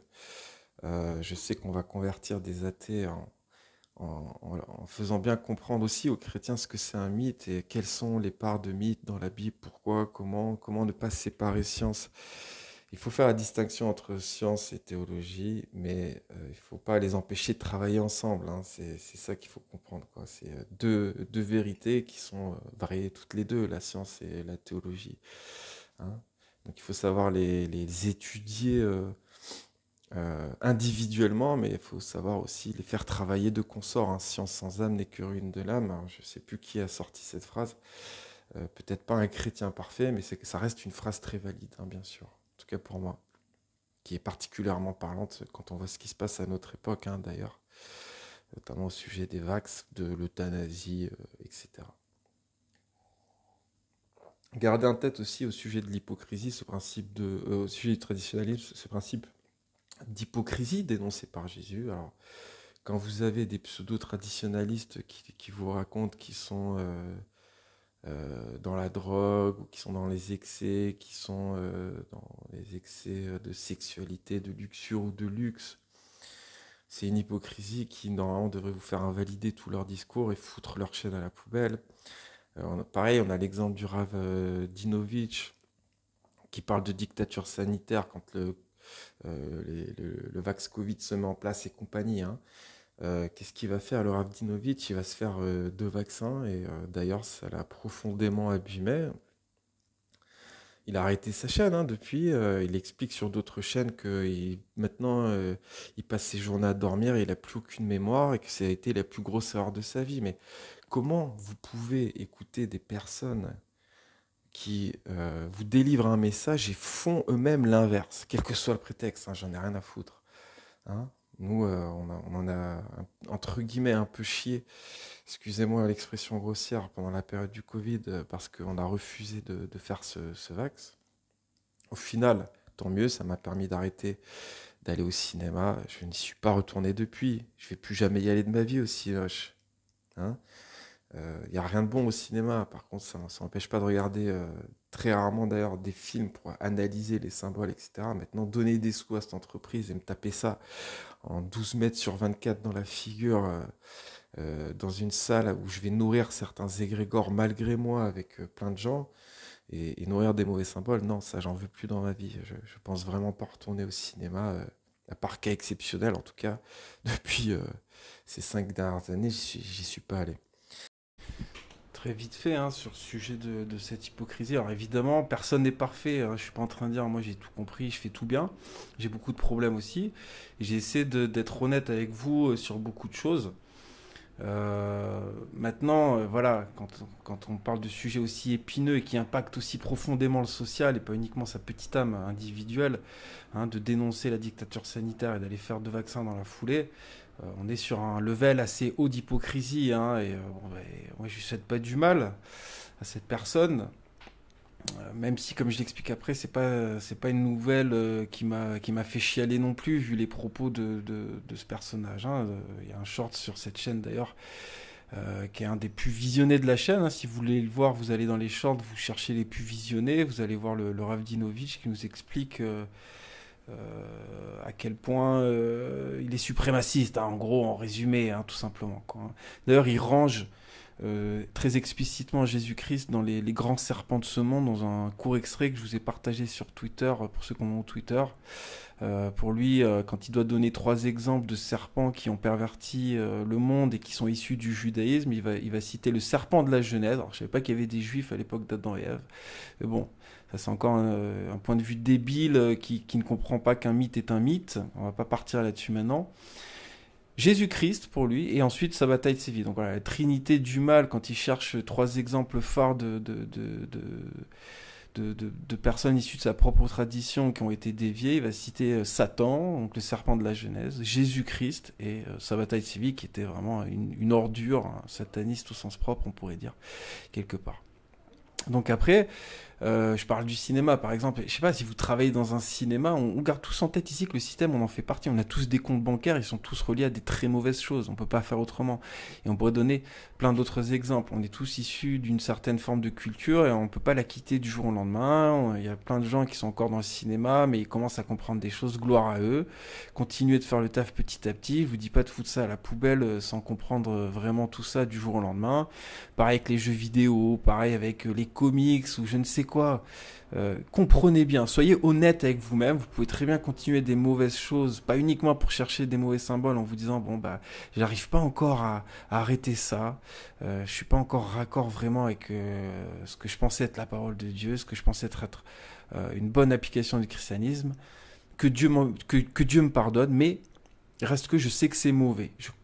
On pourrait prendre le même exemple avec quelqu'un qui, je ne sais pas, continue de fumer du shit ou autre. On arrête de se trouver des excuses pour légitimer tout ça. C'est aussi ça qui va faire qu'on va réussir à arrêter, hein, d'ailleurs, au bout d'un moment.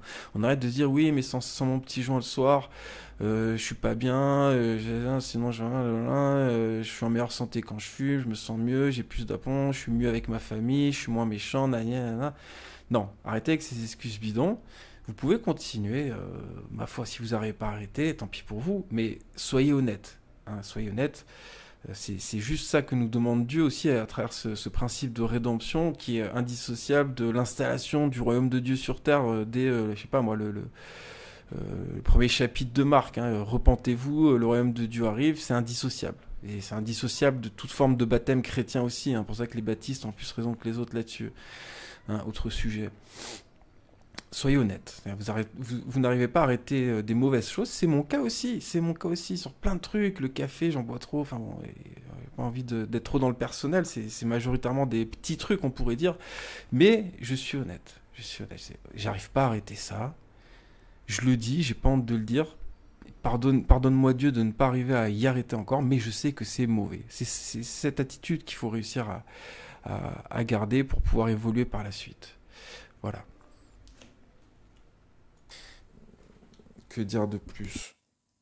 Oui, voilà, 2 vaccins et maintenant il est fou, il est capoute. Il est capoute. Alors, c'est pas l'histoire la plus triste que j'ai entendue ces dernières années, hein. Je vous cache pas que vu ce qui se passe en Israël et vu le discours ultranationaliste de ce rave, hein, qui est appelé ouvertement à ce qui se passe aujourd'hui depuis des années, il faut en gros trucider tout le monde et reconquérir cette terre explicitement, hein, dans son discours.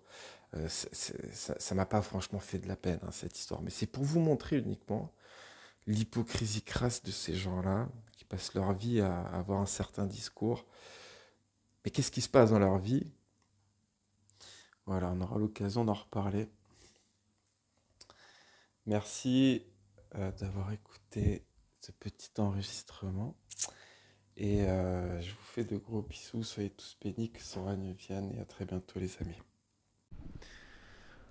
Voilà, il y a eu juste une petite coupure à la fin parce qu'il y avait un gros monologue sur moi-même qui n'était pas franchement intéressant. J'essaie vraiment de parler le moins possible de moi-même, me recentrer sur le collectif, le systémique.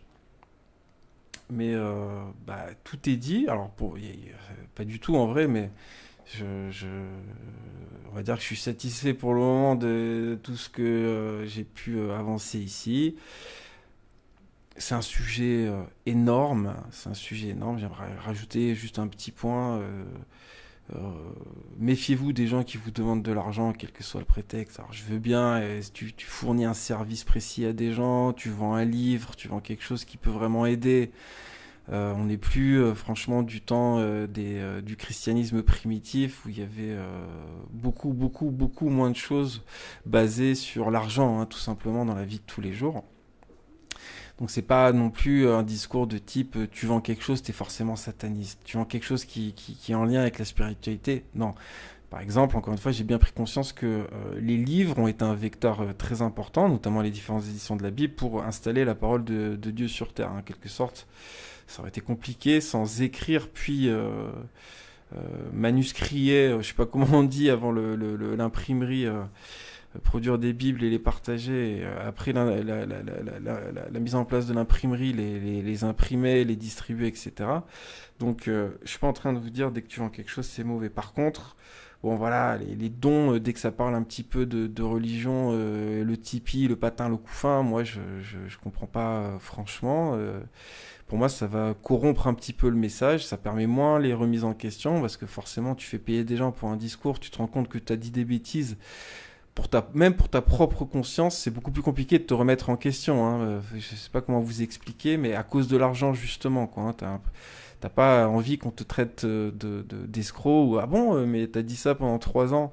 Maintenant, tu nous dis quelque chose qui est un petit peu le contraire, alors qu'on te payait pour que tu puisses nous dire ça, qu'on l'a encore plus incorporé dans nos vies, puisque évidemment, quand vous payez pour quelque chose, y aura encore plus d'impact que si vous entendez peut-être, dans certains cas en tout cas, quelque chose de gratuitement.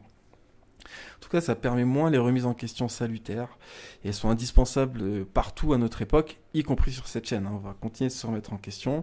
Il n'y aura jamais de Tipeee ou de pub sur les vidéos ou ce genre de choses. Pour moi, ça contredit ce qu'on peut trouver dans la didaché. Pour moi, c'est pas chrétien, tout simplement. Maintenant, on verra si un jour, voilà, si j'écris un bouquin, si je pense que c'est une bonne idée pour que ça diffuse plus le message. Je pense que d'ailleurs je le proposerai gratuitement en PDF et que comme ce fameux projet de traduction de didaché qui est en cours aujourd'hui, il sera disponible gratos. Est-ce qu'il y aura une version payante du bouquin imprimée chez un truc un peu en série pour que les gens puissent l'avoir sur eux en permanence? C'est mon souhait, mais ce ne sera pas un truc à 30 euros qui me coûte 10 centimes. Hein. Il n'y aura pas de bénéfice, hein. Ce ne sera pas du tout le but. Et je ferai en sorte qu'il n'y ait pas de bénéfice. Parce que j'ai pas non plus envie de vous faire croire que je vous demande de l'argent par ce biais pour du caricatif, pour le foutre dans les associations. Je m'en méfie beaucoup à l'époque. Et j'ai envie de me démerder comme un grand pour mon argent, hein, très explicitement. Donc, bon, ça c'est un projet qui est loin d'être fini, donc on aura l'occasion d'en reparler. Est-ce qu'il arrivera à son achèvement? Est-ce que justement il sera pas uniquement en PDF gratuitement, parce que ça demande beaucoup de temps finalement de s'occuper de tout ça, on verra. Mais regardez un petit peu toutes ces chaînes style géopolitique profonde, etc., qui demandent de l'argent pour je ne sais quoi, sortir du système, je sais pas quoi. Il y a des systèmes très chelous derrière tout ça, ou les systèmes de dons avec des gens bon qui n'ont pas franchement enfin, je sais pas, c'est pas franchement légitime, hein. Surtout quand on écoute ce qu'ils peuvent proposer, des enseignements souvent mauvais. Bon, ma foi. En tout cas, pour moi, c'est un bon indice. Hein, souvent, plus les gens demandent du fric, plus je m'en méfie, hein, tout simplement. C'est pas compliqué. Après, il y a des exceptions. Il y a des moments, on peut même demander à une communauté un jour, bah voilà, demain je suis à la rue, si je paye pas mon loyer, aidez-moi, j'ai besoin de 600 euros, j'ai besoin de 300 euros. Sporadiquement, pourquoi pas. Bon, voilà, vous voyez qu'il faut toujours avoir des exceptions en tête, nana. Mais en tout cas, voilà, cette histoire de fric, ça reste quand même un bon médium. Ça me rappelle toujours cette histoire de bouquin de magie. C'est toujours, limite, faut rajouter un zéro par rapport aux autres bouquins, là, les bouquins de magie à 40 boules, 50 boules, 60 boules, 70 boules, 80 boules. Bon, écoutez, la magie, ça foutra à la poubelle de toute façon, quand on comprend bien le christianisme. Live entier sur ce sujet, numéro 44, la Bible et la magie. Bref, j'espère que vous aurez des pistes pour arrêter de vous faire berner par tous ces douguinolâtres, ces poutinistes, ces trumpistes, etc. Parce qu'il n'y a pas que le progrès qui pose problème à notre époque, hein. Si le progrès pose beaucoup de problèmes depuis 1000 ans, on va dire, mais principalement quelques décennies, quelques siècles, la mauvaise tradition, le traditionnalisme, on va dire le traditionnalisme des vieilles, il pose problème depuis toujours, en fait. Et on pourrait voir aussi, presque, l'histoire de cette évolution des religions comme cette révélation progressive de Dieu jusqu'au Christ, comme une espèce de peaufinage de la tradition. On essaye de la rendre plus pure, plus belle, plus proche de Dieu de siècle en siècle, tout simplement parce que d'emblée elle n'est pas parfaite, hein, comme nous l'explique Paul dans Hébreux 8, même s'il nous parle que du judaïsme thoraïque, si il avait été parfait, on n'aurait pas eu la nouvelle alliance, tout simplement. Voilà, tout ça est une histoire de religieux, de rapport avec Dieu, hein. Au final, vous l'avez bien compris, comment on l'incarne sur Terre, comment on le comprend dans sa tête et comment on l'incarne sur Terre. Et c'est un peu plus complexe que ce que peuvent partager beaucoup de dissidents, on va dire, hein, à notre époque. Voilà. Bref, beaucoup de choses dites dans cet enregistrement pas très long, mais quand même assez touffu. Donc n'hésitez pas à le nourrir de recherches. On aura l'occasion de reparler de tout ça. Que son règne vienne. Soyez tous bénis. Bon lundi de Pentecôte à tous les chrétiens. Et à tous ceux qui ne sont pas chrétiens, je vous souhaite vraiment, avec le temps, peut-être pas vous, mais vos enfants, dans plusieurs générations, de comprendre que le salut viendra du Christ et du christianisme bien compris, et pas d'ailleurs, c'est comme ça.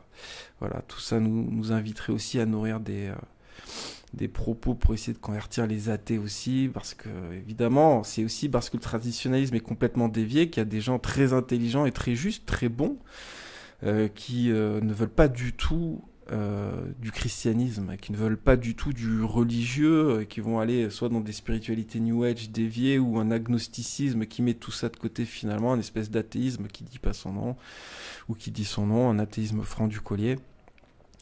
C'est principalement parce que la tradition est complètement déviée, donc on n'a pas franchement envie d'y aller, hein. Voilà, quand on voit ce que c'est, on peut les comprendre en fait, on peut les comprendre. Moi, comme d'habitude, j'essaie de convaincre vraiment tout le monde, y compris les athées. Et c'est pour ça que je vous invite à bien étudier l'histoire. Et les petits athées, les petits agnostiques, les petits réticents au christianisme, vous n'êtes pas seuls sur Terre. Pensez pas que vous en êtes à ce point-là parce que vous avez tout compris comme des grands. Non, non, il y a aussi une tradition derrière tout ça. Et la justice et la justesse, elles viennent du christianisme, elles viennent du Christ. Je pense que vraiment, quand on est objectif avec l'histoire, qu'on étudie ça un peu correctement, on n'a pas d'autre conclusion, c'est de la logique pure, hein, et ça demande de bien comprendre d'où viennent les problèmes de notre époque, live sur le discordianisme et tous les autres, par exemple. Voilà, peut-être qu'on peaufinera tout ça, comment convaincre un athée, parce qu'à chaque fois que j'écoute des catholiques ou autres qui essaient de convaincre des athées sur des chaînes, c'est n'importe quoi, c'est du traditionnalisme qui essaie de convaincre du progressisme, il n'y a rien de bon dans aucun des deux côtés, ou plutôt il y a du bon et du mauvais des deux côtés, mais pas la vérité du Christ.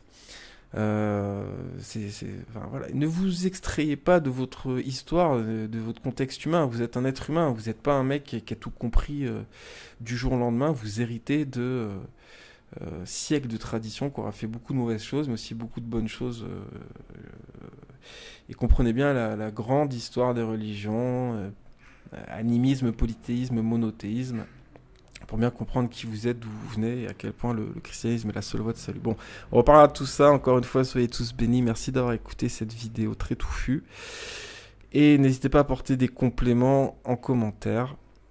Si vous avez apprécié ce contenu, n'hésitez pas à le mettre en valeur avec des petits pouces, des petits commentaires de soutien, histoire de peut-être essayer de faire gagner des abonnés à la chaîne, de gens qui pourraient se rapprocher d'une certaine forme de vérité avec un V majuscule grâce à ce travail. Alors je suis pas la vérité, mais encore une fois, par rapport à certaines personnes de tout cercle, j'ai l'impression qu'il y a des petits éléments qui sont pas ailleurs ici, qui sont importants. Je suis qu'un humain, évidemment, ni messie, ni quoi que ce soit. Simple apôtre du Christ, du mieux que je peux, j'ai encore du boulot. Allez, que son règne vienne, soyez tous bénis pour la 4e fois, je crois. Bonne fête de la Pentecôte. Et à très bientôt, merci d'avoir écouté.